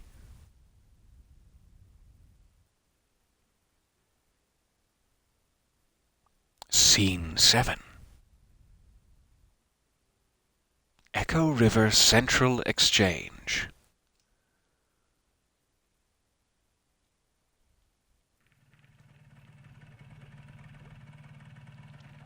Kate, thanks again for your help. This is about as far as the tugboat can go. You know, noise and lights disturb the bats.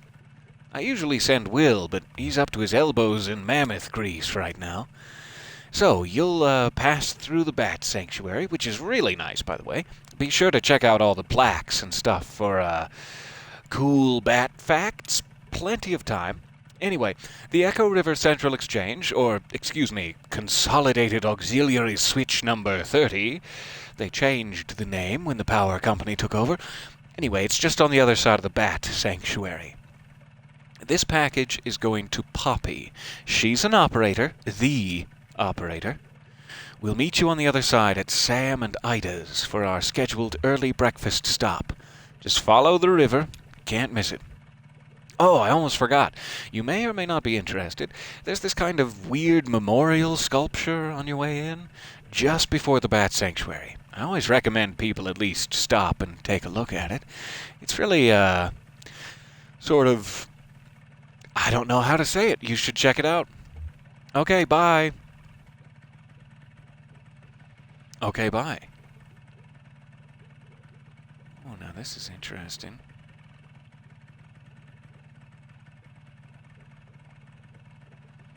Guess I only have control over the flashlight.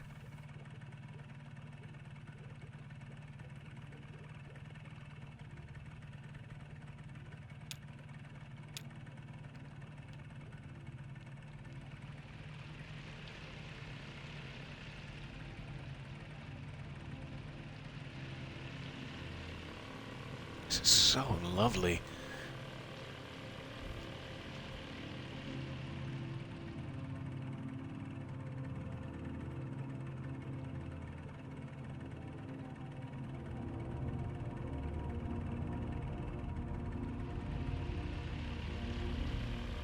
Are those all mining helmets floating in the water? Ooh, yes they are. This must be the monument, I guess. We claim these helmets in the names of the folks who wore them, and we place them here in their memory, but also as a spit in the greedy green eye of that power company who bought up our old mine and traded our brothers and sisters' safety for a little more yield, but only yielded 28 good men and women dead when the walls collapsed and the tunnels filled with water. Their lungs were black, but now they're washed clean and full of water too, and swept through hidden tunnels into some awful cave we never will find, and so we guess the water buried them for us, so let this here be the marker for their grave. And if any son of a bitch from that power company wants to take back these helmets as company property, just you try it and see what will happen. Hey, Elkhorn. That's the mine we met in, where your folks worked. Looks like it's been here a while. I sure as hell wouldn't mess with it. You think whoever wrote it is still that angry? I don't think you ever forget anger like that. No, I guess you probably don't. This probably stirs up, how do you...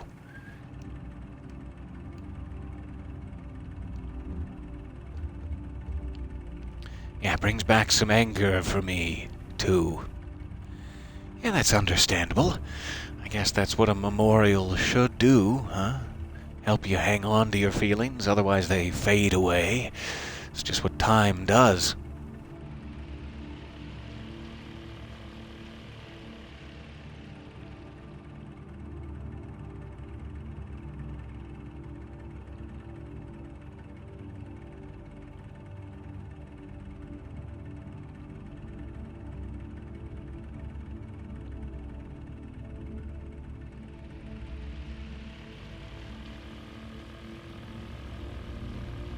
I'm not sure if me looking around has anything to do with the movement or not. Sometimes it feels like when I stop looking around, it finally progresses. But I can't tell if I'm controlling it at all. Hello, gentlemen. Ladies? Others? Hey! Very cordial wave. What? Looking at me like I'm crazy. Can she not see them? Are you feeling okay? Oh, sure. That doesn't hurt anymore, my leg. It's just kind of numb. Like it's not there. My shoulder, too, actually. That's an old one, though, from an accident. I'm lucky I just had some nerve damage there. It probably should have been a lot worse. You know, those guys from the distillery are just making the best of a bad situation, just like the rest of us. Hey, one of them said to me earlier they could even help me take care of these medical bills for my leg, you know? Get it all together on a plan. Consolidate it. I would avoid the word consolidated in this example. That sounds like a really bad idea. Oh? I don't know. You seem to have a lot of experience with this kind of stuff. They've got a whole process figured out. Anyway, I have a feeling it'll all work out. Even for me? Hey, why not? It seems like we're getting pretty close to finding your cousin, right? And besides that, you're young and smart. Plenty of time to bounce back from, whatever. Hey, listen, that old truck I've been driving belonged to my boss, Ira, Lysette's husband. To be honest, Ira didn't like me very much, but somehow Liz and I got it into her mind that he would have wanted me to have that truck someday. Maybe to make up for all that yelling he did, or maybe so that his ghost could hold it over me. Just one more thing to feel like I owed him for. Anyway, they got their own trucks at the distillery, and, well, now that the antique shop is closing up, I've got no use for that old truck. I was thinking you could take it. Well, sure. I mean, I could keep an eye on it for you till you get straightened out. Yeah, sure. Sounds good.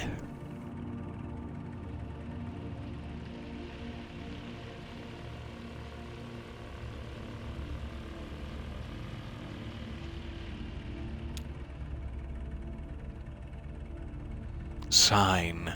Visitors to the Echo River, nomadic brown bat, artificial hibernaculum, and sanctuary are asked to take extra precautions in order to prevent the introduction of foreign fungal contaminants and the spread of white nose syndrome. Please do not visit the sanctuary during the same day in which you visited any cave known or suspected to host bats infected with white nose syndrome. I know that Kate and Ezra were on that other island where they heard bats, but Shannon was not there. Please do not leave your vehicle. If you must leave your vehicle, please remove shoes, clothes, jewelry, headwear, and eyeglasses to ensure you do not bring any foreign spores ashore with you. Well, that explains the naked banjo guy. It all makes perfect sense now. Please do not touch any bats or structures. The nomadic brown bat is confused by light. If you are using a lantern or other artificial light source, be aware that it may attract and confuse bats. Hello again. More visitors. If you are approached by bats, do not panic. Relax, stop your vehicle, and switch off your light. Never touch a bat. Okay, so I'm going to have to be careful with my flashlight here.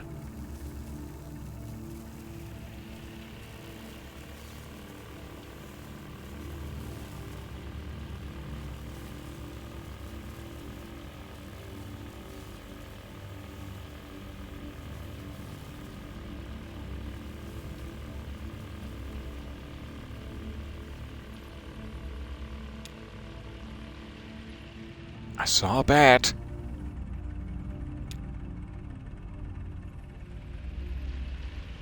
Not sure exactly when I'm supposed to turn them off.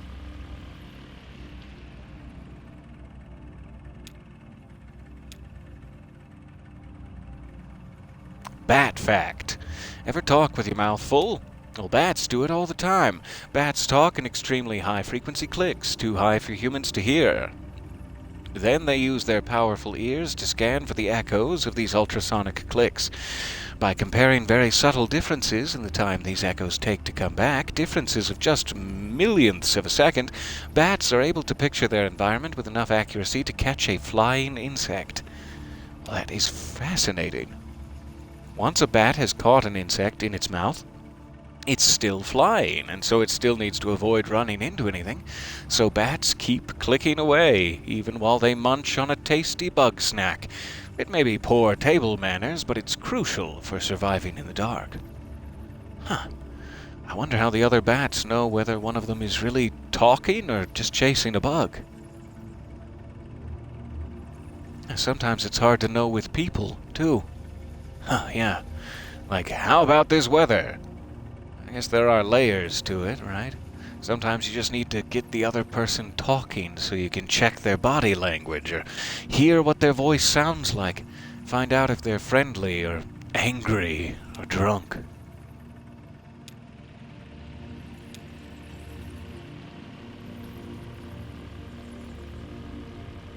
I'm guessing they actually, get closer to the boat when I need to actually turn it off. I'm not sure. That looks like a lot. I'm gonna give it a second. Damn, it's really dark down here. Are you still there?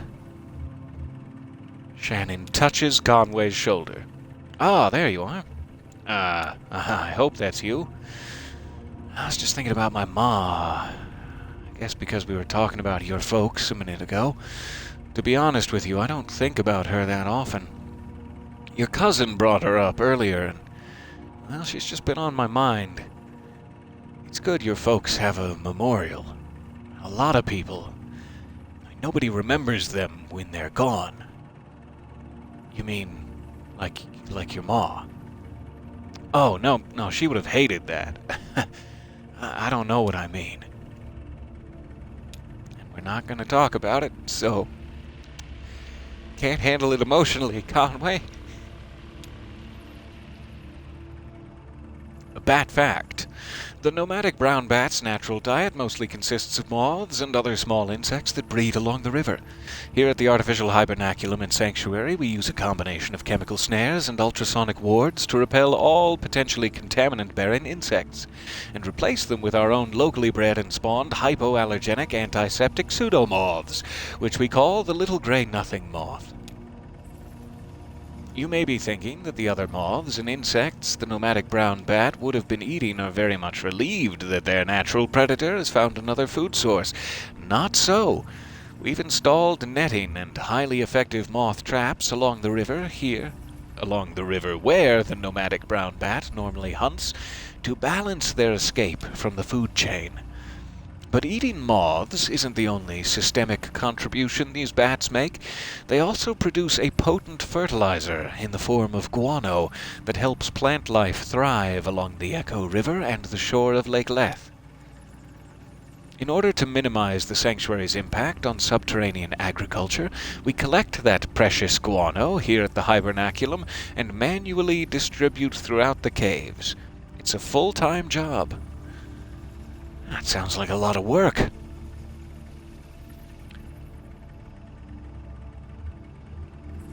Wait, they eat fake moths? Yeah, hypoallergenic antiseptic pseudomoths. The little gray nothing moth. Well, a lot of people eat fake food, right? Food taken apart and then put back together so that it looks and tastes like something they remember eating before, even if they never really did.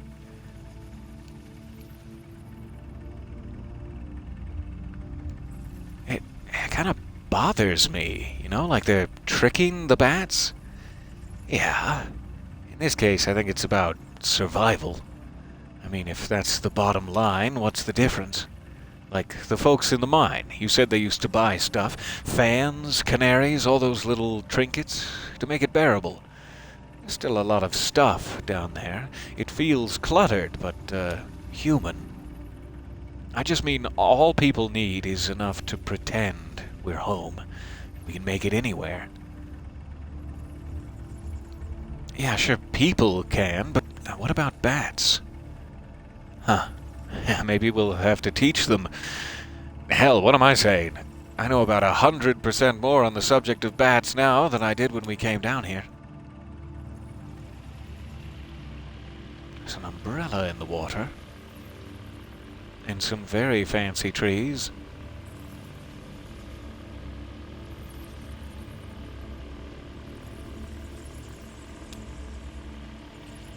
A bit swarmy. Giving it a second. Still a bit swarmy. I'm not sure. I'm just supposed to go regardless.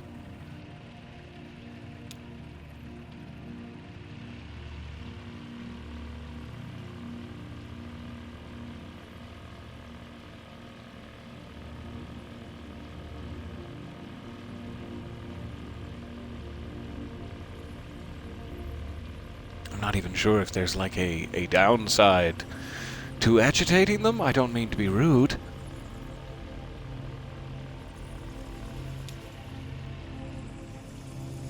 But they don't seem to be like attacking us or anything. Sign. White nose syndrome is still largely a mystery.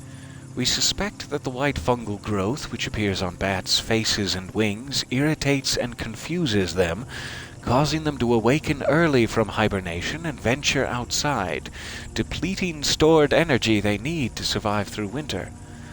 But biologists are nowhere near curing the disease. It spreads quickly and it is highly fatal. In this way, white nose syndrome has drawn some comparisons to colony collapse disorder, as suffered by bees. White nose syndrome and colony collapse disorder are sudden, violent, and mysterious. Will honeybees and the nomadic brown bat be two more lost species? wiped out in a geological blink and forgotten to natural history. It's possible that a cure won't be identified in time, so the sanctity of this artificial hibernaculum is our best hope of preserving them. As you leave the Echo River Nomadic Brown Bat Hibernaculum and Sanctuary, please make sure your vehicle and clothing are free of hitchhikers. I will do my best. Shake out your hair, Conway. Really headbang it.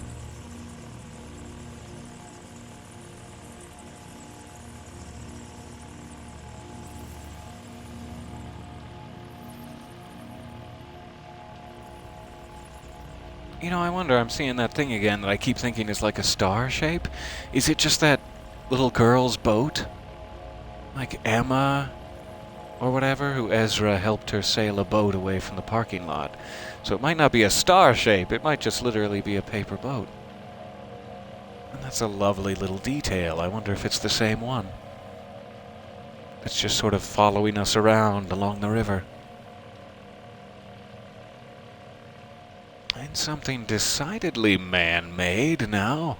Some sort of sewer structure. And there's the little girl with her paper boat. Speak of the devil? Question mark? Flora, that was it, right. You're just ahead of me in the chat there. As usual. Careful up there. You can't drive your new truck if you slip and break your legs. Hey, you too. Try not to make any more bad deals while I'm gone, huh? I'll just be floating along down here. I just mean keep your eyes open. You know, don't look back. Okay, bye, Conway. Bye, Blue. Oh, hi. I remember you. Hey, that's a nice boat. Well, this boat has traveled really far. About 250,000 miles. It's made out of paper. There's a secret inside it. What's the secret? I drew a picture of Ezra on it before I folded it up. He's my paramour. I'm a romantic.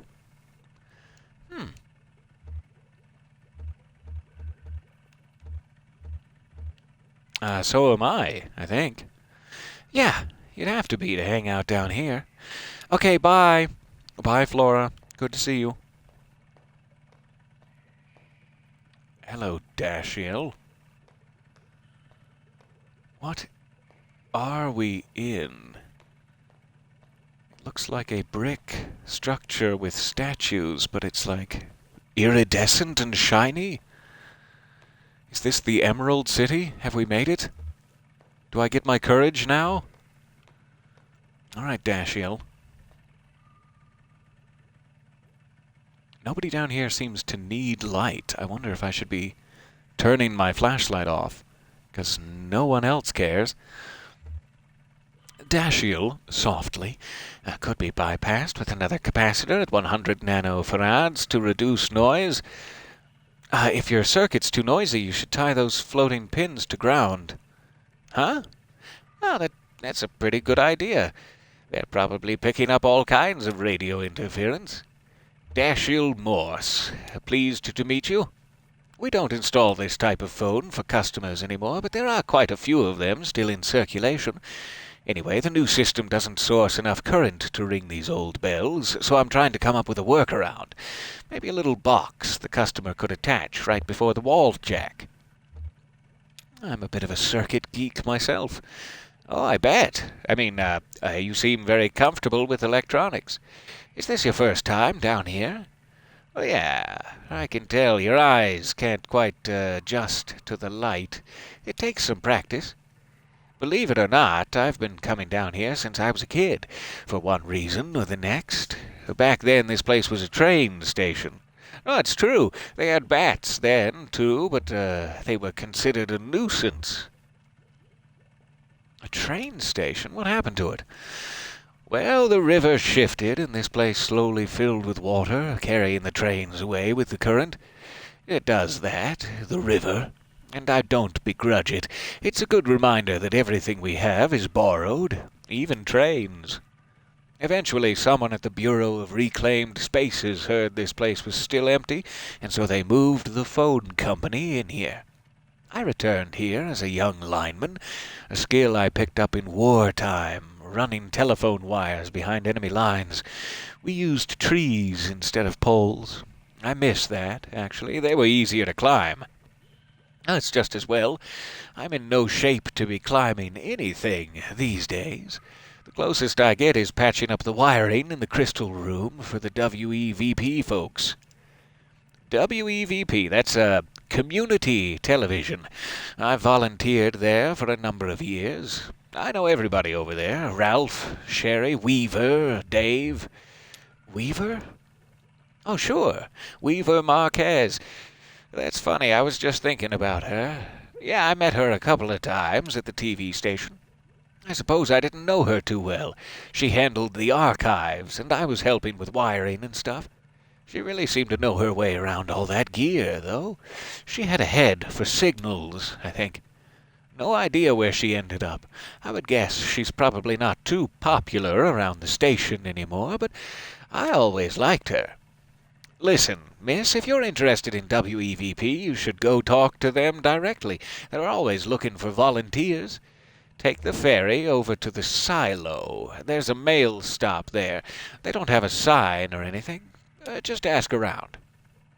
I guess I'll get back to this damn old ringer. Poppy's just a little further down if you're dropping off that package. Nice chatting with you. And with you. A plaque. I'm gonna need to brush. Abel and Eloise, the lovers' couriers. Bred for racing, Abel and Eloise spent most of their lives as carrier pigeons in the employ of the Echo River Avian Post. They retired here after Abel was disfigured in an accident with a light aircraft, but old habits were hard to die. Abel and Eloise would pick up scraps of paper from the ground, the trash, even pull them out of pockets and deliver them to other people nearby, to delight or embarrassment. Word spread, and travelers passing through this tunnel began to come prepared with love letters, poems, and other written desires to pass along indirectly through these pigeons. After a hard day's work, Abel and Eloise would always be found nestled closely together in a disused newspaper stand set aside for their habitation, and that's where we left them. Ah, lovely story. Love story for the ages. Hello, Poppy.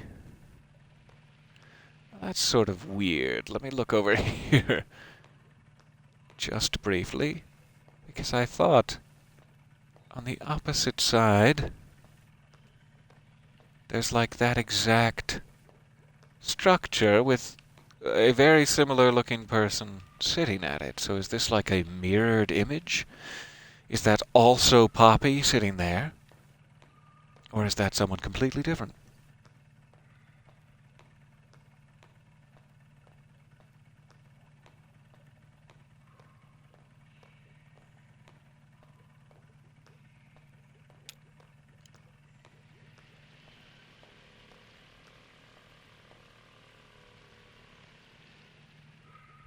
Oh, just set it right over there by the lamp, sweetie, thanks. Actually, just a minute. Who does that parcel claim to be from? Shannon, reading the label. Consolidated Power Company? Oh, dear. I'm afraid to open it. So who are you? Do you work for the post office or the tugboat? I only ask because I haven't seen you before. Was that you I heard chatting down the hall? Yeah, I just met Dashiell. Oh, he's been working on that obsolete ringer, hasn't he? Poor Dashiell. You know, he's not really, he was let go a while back, a long while, actually. When they started restructuring, he was one of the first to go. But he talked them into letting him come every day and fiddle with some interminable project. He says it's to keep a long gap from growing his resume, but I think he just has nothing better to do. One of those old men who needs to work, you know? Doesn't know how to be any other way. Well, there are no real jobs here, but there are fake jobs, I guess. It wasn't always like this. When I came to work at the Echo River Central Exchange, there were 12 of us. Loretta, Edna, Meg, Cara, Mary, Lois, Liz, Hester, Angie, Wilma, Connie. I was number 12. Connie and I were hired on the same day, but she showed up early. Marie finished college, and Hester was fired for snapping at a rude caller, but he had it coming, and I hear she did just fine on her own. So they hired Beryl, Jana, and Sachiko, which brought us up to 13, and that was as many operators as we ever had here at one time. The power company came along, buying up all the lines, and one day they took the exchange as a throw-in, like it was nothing, and they started phasing us out.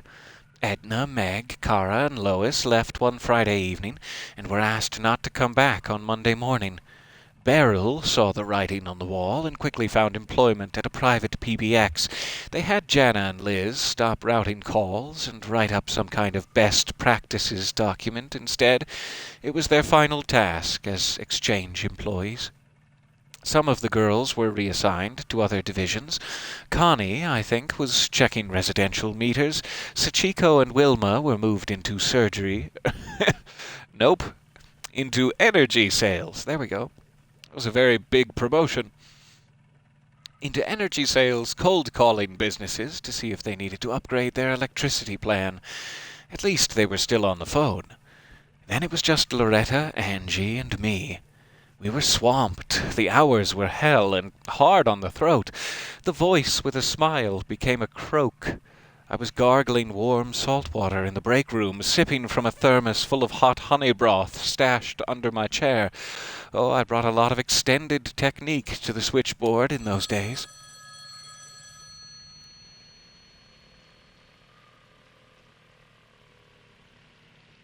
Oh, sounded pretty good to me.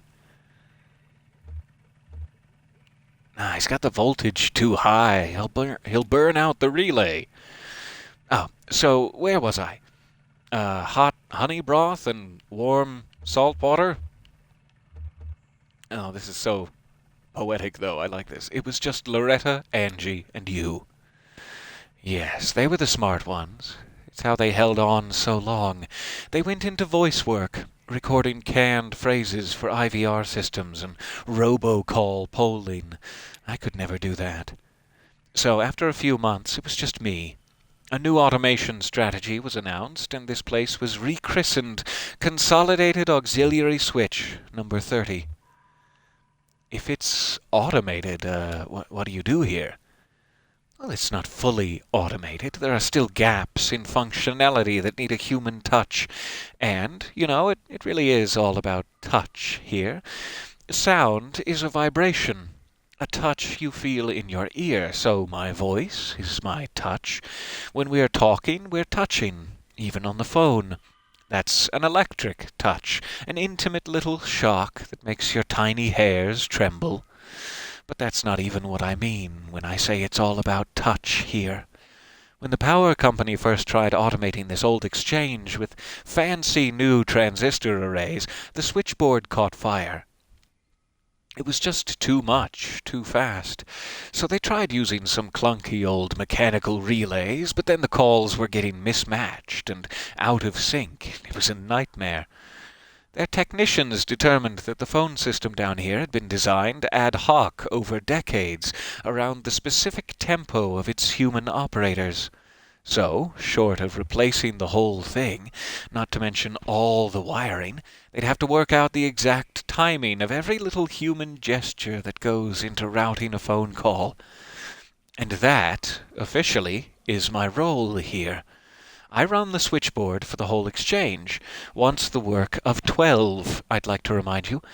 They have some kind of machine somewhere that tracks how long it takes me to do each little thing. The caller never hears my voice now. They dial, my little indicator lights switch on, and I make the connection. Do you miss talking to callers? You know, there's something that bothers me about the process, besides the fact that I'm training my replacement, who isn't even human. Here's what I mean.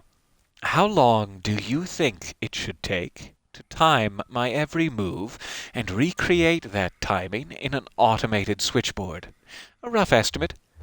Maybe a month? Generously? Yes, that's what I said. But see, this has been going on for over a year, and a very dark thought has started to nag at me. What if there is no cheap machine that's going to replace me? What if it's cheaper just to keep me here, filling in for the rhythm of the operators? What if I am the cheap machine? You're not a machine. That's nice of you to notice. I mourn the Echo River Central Exchange, and I'll carry a torch for the voice with a smile. But at least I'm keeping some part of it human, right? Even if it's not the best part. Ah, the parcel, right over there by the lamp, is fine. Thank you for dropping that off. And take care. Do think of me when you dial 0.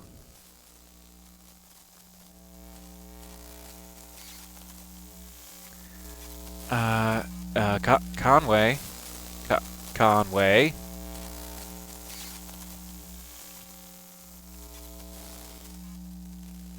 Where are you going, buddy?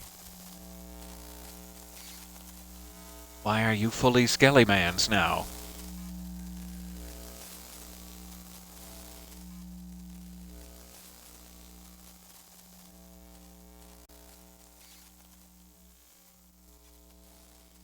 Who's gonna be my sweet salt and pepper Adonis?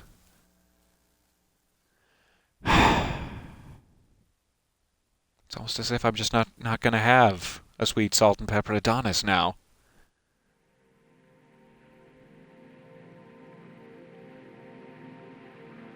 Interesting. So I'm not on the tugboat. She returned on the dinghy alone.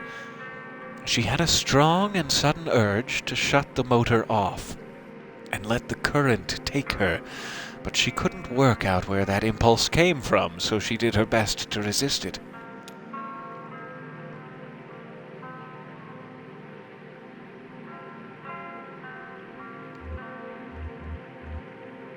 She met a painter of shipwrecks. He never worked from photographs, so his paintings could be divided into 2 categories. There were the ones he painted from life, and the Echo River was a very good source for these because its currents were so unpredictable and the tunnels so dark.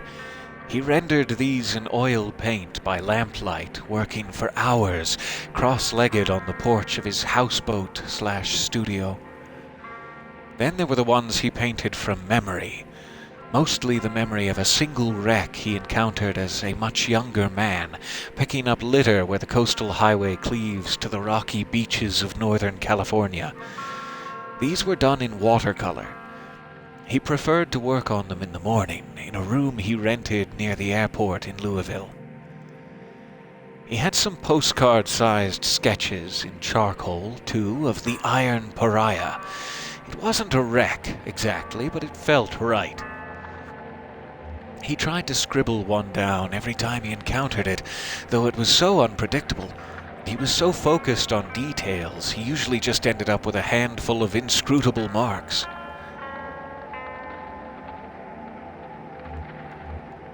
She met a guitar player pedaling a floating bicycle with his dog in tow. He said they took turns. The water was cold, and the floating bicycle, while technically marvelous, wasn't quite buoyant enough for the both of them. Swimming is hard work. The hardest work that dog had ever done, he expected. They'd been traveling this way for most of the night, struggling through the icy water, stopping to recover when they could find a rock large enough to start a small campfire. He had his belongings stuffed into a weathered guitar case at the end of a thin rope. It floated pretty well, so he only had to keep an eye on it and occasionally free it from a rock or some driftwood it was caught on. She invited him to ride a ways on the dinghy. He appreciated the offer, but they weren't in a hurry. She met a flower salesman on a raft. They floated alongside in buoyant pots, bobbing, untethered. He corralled them with a long pole in a stream of small adjustments. She made small talk. He was alert and easygoing, his day just beginning. He used to work at the balloon barn, but it closed down. When he wasn't selling flowers, he'd hang out by the highway and listen to the sounds the cars made, study them carefully, and then learn to reproduce them with his own voice. He was working on a record. He drifted away with the current, pushing his flowers along with the raft. She gave in, shut off the motor, and floated for a while. And then she knew what she'd been craving, a moment of silence.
A few moments, even.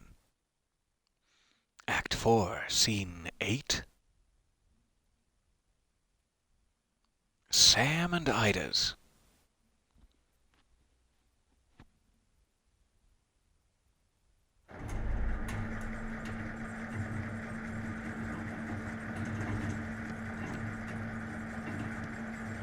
All right. We are Shannon off the tugboat on some sort of lovely restaurant structure. Let us ascend. They have a diving bell, seemingly.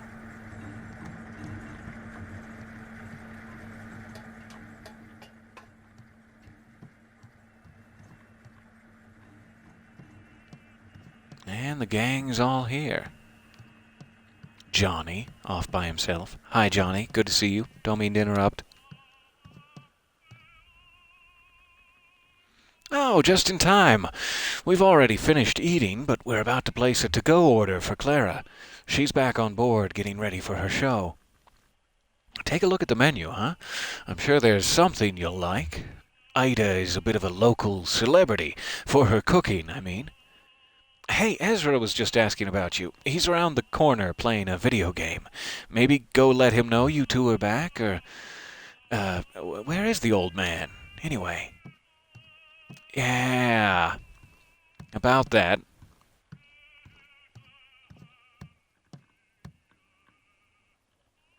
Ah, bad luck. He'll get it next time. To Shannon. Oh, hey, got a quarter? He's almost got this. It's true. Sure. I have 1/4. Thank you. So, where's... They took him. Damn. Yeah. He really got himself in a situation there. Yeah. I'm gonna go sit down. Cool. The food is good here. I think everyone else is finishing up, but you could probably get something to go. Johnny to Ezra. All right, Claw Maestro, let's give it another shot. So, let's see what's on the top of the pile here. There's a stuffed octopus, there's a plastic bag full of clam shells, a cowboy hat, and some big headphones. That octopus has a leg wrapped around the boom box underneath it. The shells are pretty clear, but I don't know if the claw can really grip the bag well. The cowboy hat is in the corner, so it's kind of tricky to tell if it's wedged in or not. Those headphones might be a good bet, but I can't see the cord. It could be wrapped around something. What are you going to try for? Hmm. I'm pretty sure I can get that octopus. Wow, all right. I admire your confidence. Okay, when I put this quarter in, you'll have about 8 seconds to grab your prize. The octopus is square in the middle. Let me know if you need help lining it up. I've got a slightly different view of the field from up here. Ready? Here we go. Johnny inserts the coin and the machine awakens. Timer 8. The claw hovers in the front left corner of the machine. Ezra pushes the joystick up. 7. The claw hovers halfway along the left wall of the machine. Ezra pushes the joystick right. 6. The claw hovers in the center of the machine. Let's try it. Pushes the button to drop the claw. The claw drops. It grabs the octopus. The octopus is attached too securely to the plastic boombox beneath it. It slips from the claw's grasp. I was thinking maybe I would get the boombox along with it, but yeah, I see what you're going for now. That was a no-no. No good. I had a feeling that octopus was a little too comfortable in there. Hey, listen. It sounds like that old man you were following around, I guess he had to leave. Is he okay? Yeah, he's okay. I mean, I'm sure he could be better, but I don't think we need to worry about him. Anyway, I don't know what kind of plans you have now, but if you need help figuring out your next move, come on, Lips. You can always talk to me and Miss Junebug. I just wanted to make sure you know that. I don't know what I'm going to do. Yeah, me neither. You're in good company. Hey, maybe we still have time to poke around this place a little. I have some pretty wild stuff in here.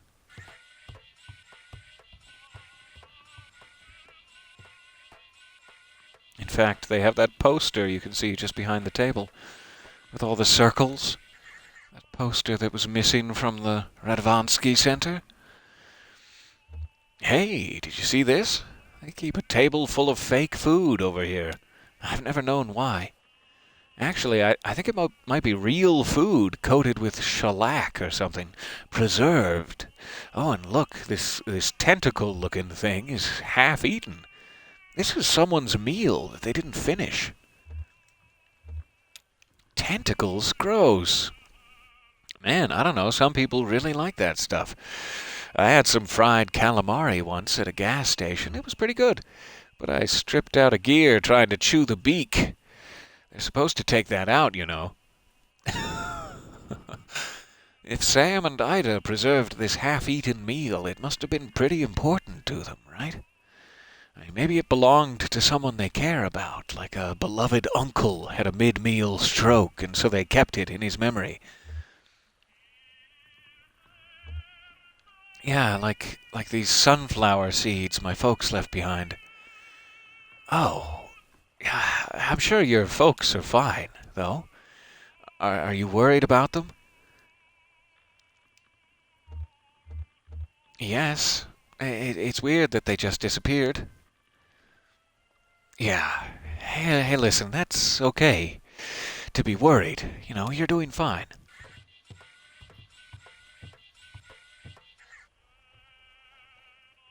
Kate. Weird. Somehow I thought it was his truck and delivery and all. It was. That's what she's saying, but he gave it to her before they took him away. Kate, to Shannon. But you're gonna deliver it anyway? Why? Well, he's my friend, and he needs my help to finish his job. That's right. He's our friend, too. Johnny and I'll help you unload when we get there. Junebug, to Johnny. Lift with your legs, Cricket. Johnny, yes, ma'am. Oh, hello, Ida. So, how was everything? To Junebug, how was the sweet cave snail? Devastating. You are a killer, Ida. Well, I can't take all the credit. Sam came across a whole cave snail colony down there about a year back, and we've been leaving rock candy for them to gorge on since. We just started harvesting earlier this month. Yes, it's all about patience down here. Everything grows more slowly in the dark. There's a fish in Lake Leth that lives to 200 years, and its flavor profile only develops at about 75. I've got a pot of bones in there that's been stewing for at least a week. I don't even remember why I put them on. Come to think of it, I don't even remember what kind of bones they are. Oh, we need one for the road. Clara said she wanted, something primordial, she said. What does that mean? Kate reviews the menu. I think she must have meant something from very deep in the lake. Could be. Hands Shannon the menu. Here, you pick. I'm no good at this. Shannon inspects the menu. She'd probably like... Oh, how many options do they have? Shannon turns the page. There is salamander log, sweetwater cuttlefish spread, balsamic spinach, turning the page. Crab and tomato cakes with Kentucky remoulade, mollusk cakes with orange butter sauce, aged blind cave fish, and a small salad. Turn the page. I think she'd like blind salamander black bean soup, maybe a little side order of mussel hot pot, and some poached barnacle. So many choices. Oh, I just got an achievement. Here, you pick. It says learn about 12 dishes at Sam and Ida's. That's fantastic. Could also be lamb and cavefish gumbo, or maybe a cedar plank blind prawn with Parmesan red pepper crust and butter sauce, or a grilled squid wrap.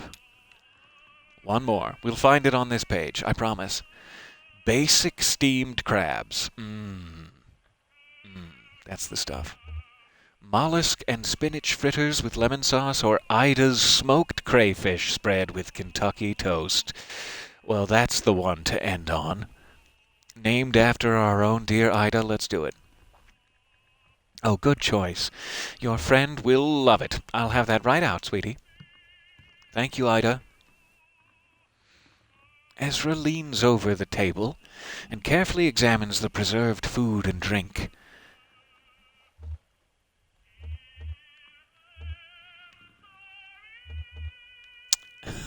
So many good choices. He could prod a half-eaten tentacle.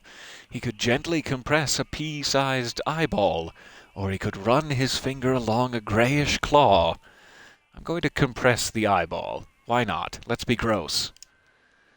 The eye is hard, like glass. Oh, you like candied fish eye? Most kids are repulsed just looking at them, which is a shame because they are really delicious. I have a bowl of them in the kitchen. I'll bring some out. Sorry I startled you, sweetie. Hey, why didn't they finish their meal? Well, they had more than twice as much food as they really needed, so even half was too much. This food is about 15 years old. It's true, things were different then. Nobody came to eat here. We were fighting just to keep the lights on. Sam, my husband, Sam, was depressed. He couldn't catch anything. That was part of the problem. Most of what we served was shipped in, frozen or dried, and I just threw it in the fryer. We've both come a long way since then. Well, 2 young men came in for dinner, seasoned divers, they said, over 10,000 hours between them in Lake Leth alone. They'd been out all day salvaging parts from a riverboat wreck, and had worked up a fierce hunger, they said. They ordered the whole menu without even looking. It was a short menu in those days. I sat them right here and went back to the kitchen. Sam was at the next table doing a Sudoku and drinking malt liquor, his usual routine at the time. Pardon me. An hour later I was cleaning up when Sam came bursting into the kitchen. "Ida," he said, kind of frantic, "these divers are still hungry. Bring them another course." And I said, "They already ordered the whole menu." Sam said, "Make something new. Keep making up dishes. Whatever. Just keep bringing out food." So I did, until the small hours of the morning. I made up so many new dishes that night. I could write a book. And it was good, inspired. But I was working so hot and fast, at the burning edge of inspiration, I didn't think to write any of it down. And I was so wrecked with exhaustion the next day, I knew I couldn't remember what all I'd done in the kitchen. Sam thought we could take a photograph of the leftovers, but we couldn't get the lighting right, so we just shellacked the whole table. And now, when I need inspiration for the menu, I come and look here, and I think about all those ingenious dishes I threw together for those divers. Of course, they didn't pay their full bill. I heard one of them complaining to the other, "Let's just pay half and let them charge the other half to whatever demon in the kitchen kept making up food faster than we could ask for it." But it all worked out. Things have really turned around since then, and this place is actually pretty popular now. The success and our expanded menu ingredients. Or, I skipped a line, pardon me. And our expanded menu inspired Sam, too.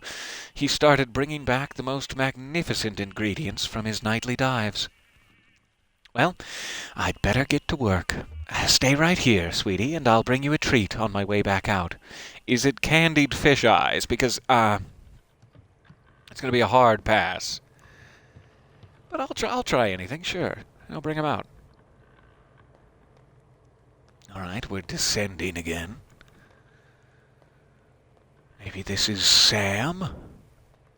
Coming back with a fresh catch? Well, buddy, I guess you're the catch of the day. The one and only. So, what are you? You look like, well, some kind of fish, I guess.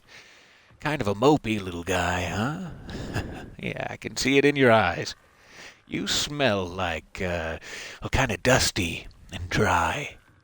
Where the hell have you been swimming? Skin feels like sandpaper. Huh.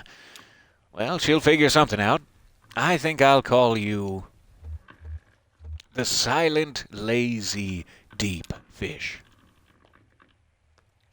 Welcome to Sam and Ida's, the one and only silent, lazy, deep fish. I hope you enjoy your stay. Well, I mean, not too much. Have you ever seen a creature like me before? You were pretty far down there. I wouldn't be surprised if I'm the first, except there were two divers who went before me long ago. Maybe that was before your time. How old are you, anyway? I wonder. Well, they ate here once, back in the old days, back in the bad old days. Two young guys, could have been brothers, maybe. I was over in the corner with my coffee and crossword. Not a Sudoku, was it? I hadn't been able to catch a thing, so Ida just fried up something from frozen. Well, these guys were hungry enough to eat it and ask for more, and they did at least as much talking as eating. See, like I said, they were divers, and like I said, they might have been brothers.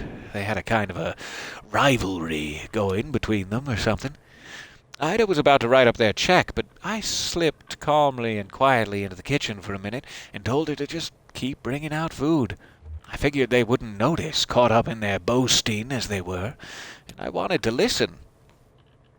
They went back and forth for hours about all the deep and dangerous dives they'd been on, new tunnels they'd discovered, all the weird creatures they'd encountered at the weirdest depths of Lake Lethe. It was like a dance, or no, like a boxing match. Each story went deeper than the last, and I listened to every word of it. I memorized every description of every tunnel and diving route they'd discovered. That's my map now, you see. For 15 years I've been using routes those two young divers discussed right there at that table. Yeah, I could write a guidebook to the depths of this lake. But I don't dare. No, someone would steal my good diving spots, and then where would we be? See, people come here from all over just to try our daily catch, because they know it's unique. Ain't you proud? Well, since I can't write any of it down, I just preserved that table where they had their meal so I can look at it to jog my memory. My memory. Like they were eating pickled crab when they talked about that shipwreck full of salamanders. It's pretty clever, huh? It's my own secret code.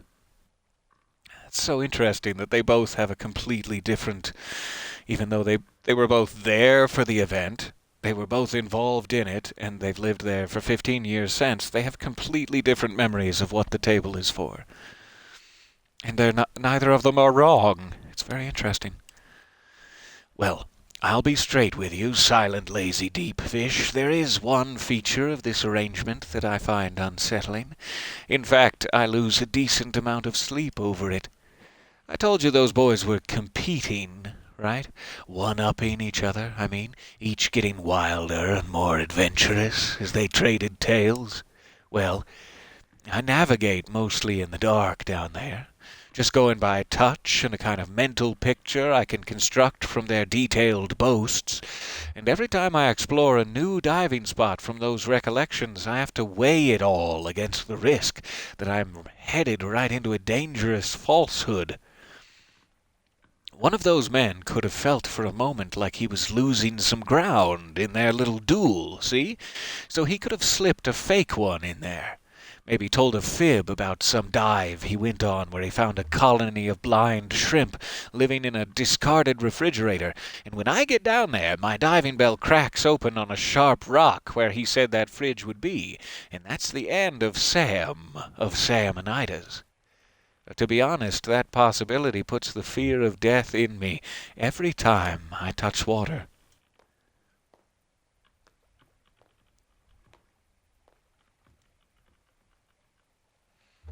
Hey, Sam. Good haul tonight? Oh, we'll see what she can make of it. But yeah, pretty good, I think. I hit some trouble down by the narrow tunnel. Some kind of fast-growing freshwater barnacles just about sealed it up. I picked away for half an hour before I gave up and went around the other way. But I got the catch of the day. That's the important part. That's what people travel for. What's the catch today? Well, this here's a silent, lazy, deep fish. Mopey, sandpapery old thing. I don't know how she'll fix him, but that sandpapery quality ought to do something for what do they call it? A mouth feel? Will you stay for a drink? I've got a dark rum that goes well with coffee. Oh, I think we're about to leave, but thank you. Oh, just passing through. Hey, aren't we all? She's got your food ready. You all enjoy your meal, all right? Thank you, Sam. You enjoy your long-lasting friendship with the silent, lazy, deep fish.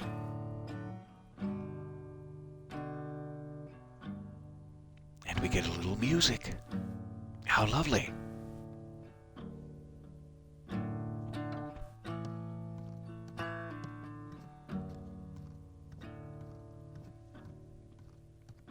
This world is not my home. I'm just passing through. My treasures and my hopes are placed beyond the blue.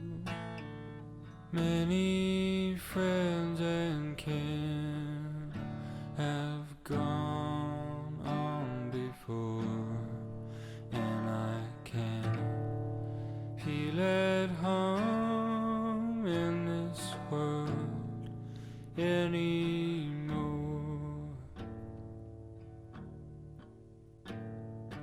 Oh Lord, you know I have no friend like you. If heaven's not my home, oh Lord, what will I do? Angels beckon me to heaven's open door, and I can't feel at home in this world anymore.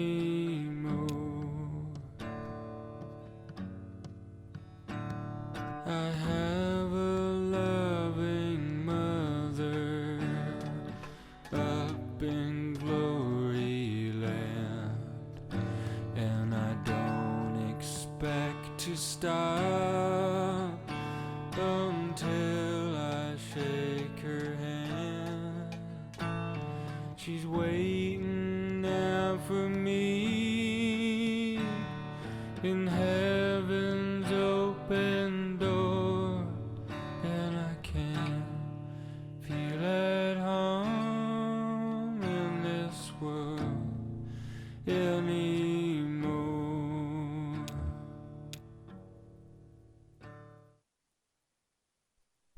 Absolutely lovely. I think we're getting close to the end here. This may be our last little scene. And then I will be out of your hair for another day. Thank you for coming along on this journey with me. This journey of text-heavy narration that I hope has been fun for you as it has for me. See that? It just looks like a swirling mess of garbage, doesn't it? Well, that's what it is. I don't know why trash seems to collect right there. All the spots on the lake.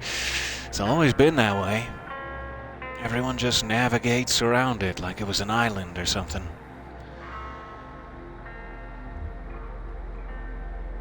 I think I see some desks and chairs swirling around the edge there.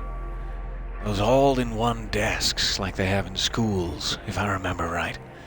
Been a few years since I saw the inside of one of them. Those must have washed down from somewhere. I've never known there to be a school on the lake. There was that Gemini School of Beauty, run by sisters Cassie and Paula, indistinguishable except for their haircuts. But I wouldn't think they'd have used desks like that, no. Used to stop there most every night to let someone off for a cheap haircut. Student stylists, you know. They spared many a sailor the pain of a botched do-it-yourself do. But I guess they got in deep to the power company. Those blow dryers and curling irons burn a lot of coal, you know. It's a shame they had to close down. The haircuts are gone, but the hair keeps growing. Yeah, this cluttered place makes a decent local museum. It's as good a history as I could ever tell.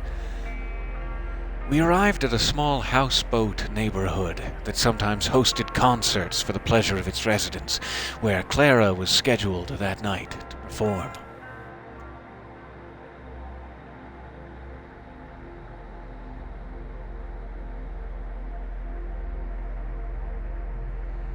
Junebug and Johnny watched the show from the dockyard with the others.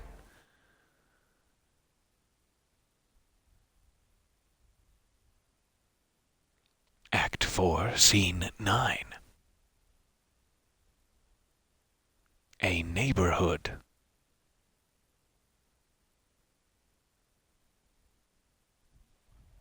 I love how they call the places a grove, a neighborhood. It's not important. It appears to be a theremin.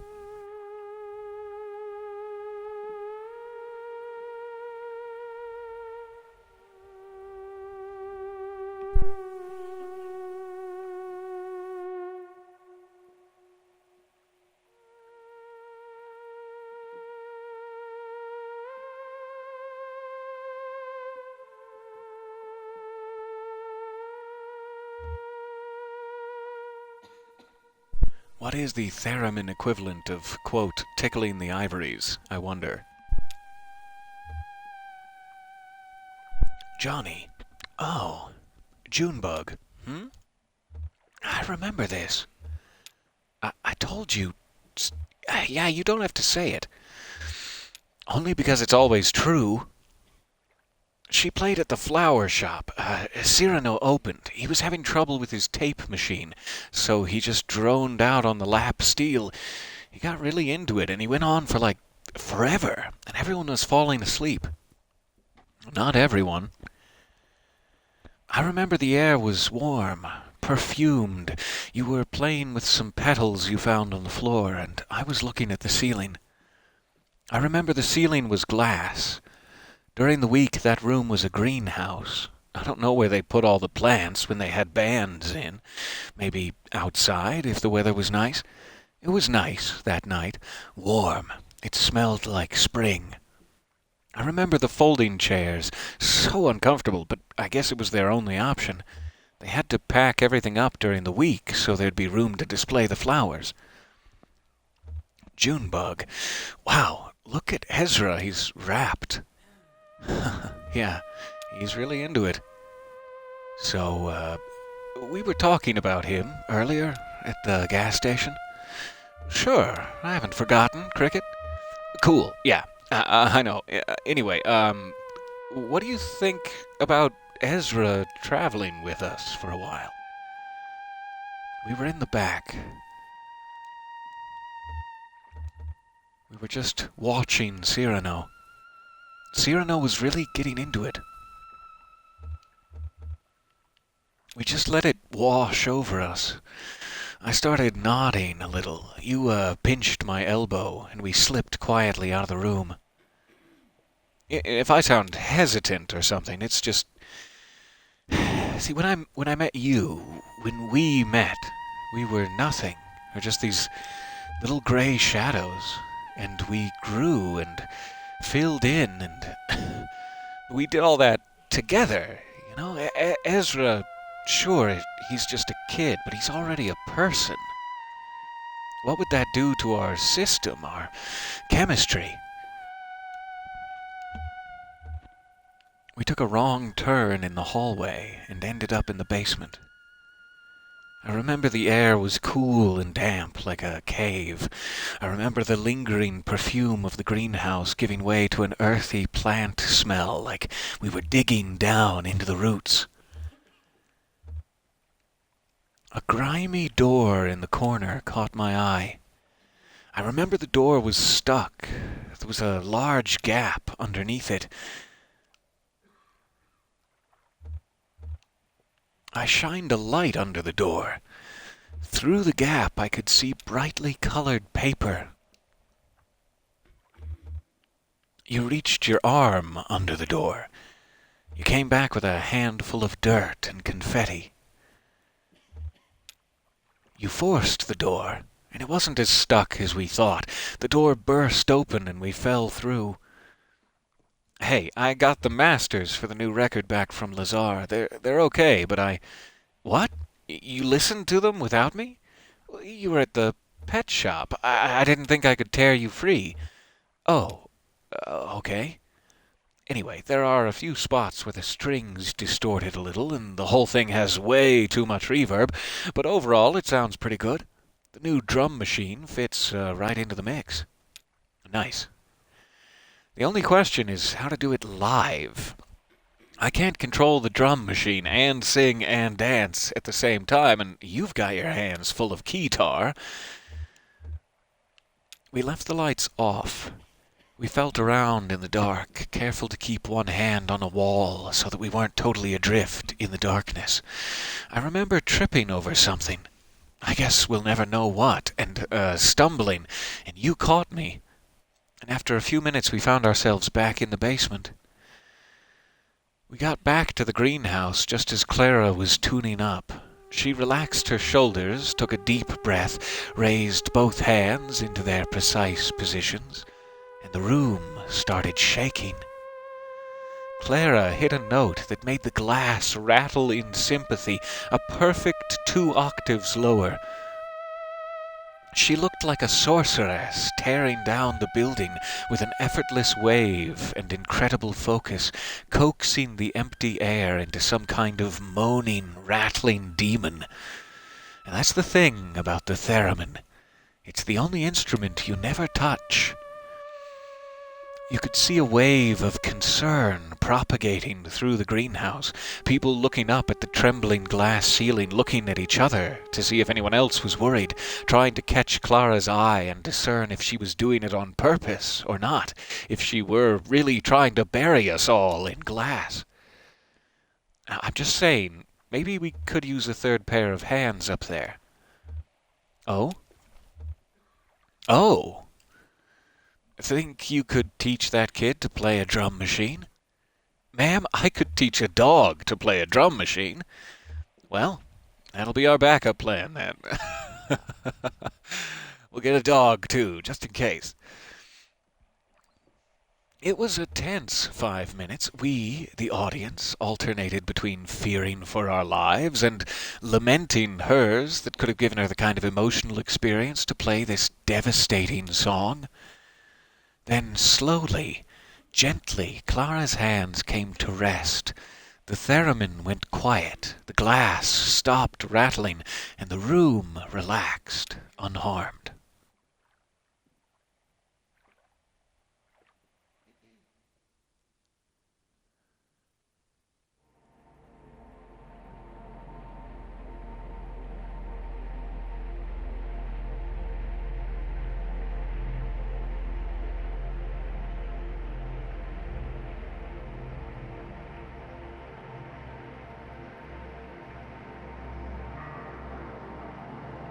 I met a photographer once. One in particular. She even took my portrait. I can't imagine why. She said it would immortalize me. That was a metaphor, of course. She meant I'd never be forgotten. As she was disembarking, not far from here, actually, the film fell out of her bag and was borne away by the current. I was working on deck at the time. She shot me a sad, apologetic glance, but I wasn't bothered. It's no shame, to be forgotten.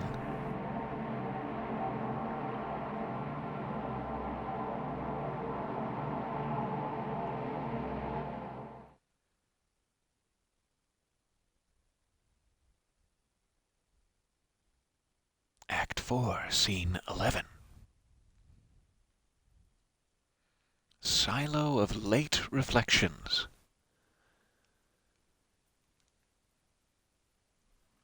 I know we're missing some scenes, like we skipped over 10. I wonder if that's if you stay on the boat, like if you make the other side of choices, or what?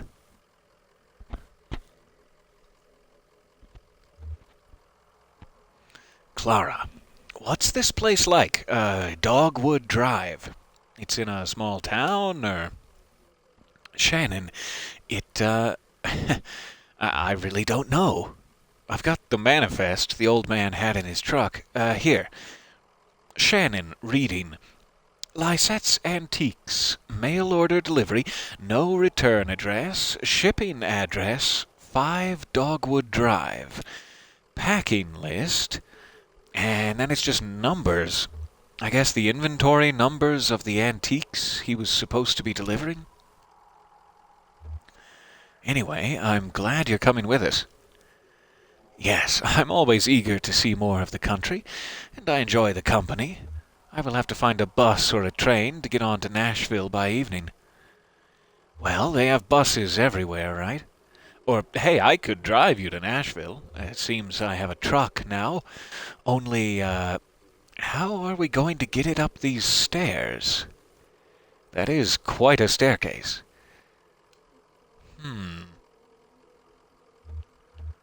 There's no way to get this truck up these stairs, is there? Well, not with that attitude. No, there isn't. It looks like we're making the rest of this trip on foot. I don't even know what's in there. What if it's too much to carry? Nah, we've been loading and unloading gear since the stars were young. We're our own roadies, right? We've got expertise. Junebug to Johnny. All right, Cricket. Let's get this delivery packed and tied into bundles. We're hiking it upstairs. Ezra, what's in there? Antiques, I guess. Antiques? Yeah, antiques are, well, it's like junk, but people will pay for it. Oh. Shannon to Clara. Sorry, I guess you'll be taking the bus after all. Oh, it's okay. It will be an adventure. Shannon sighs and stretches. Junebug. Tired? Don't worry, lady. We're almost there.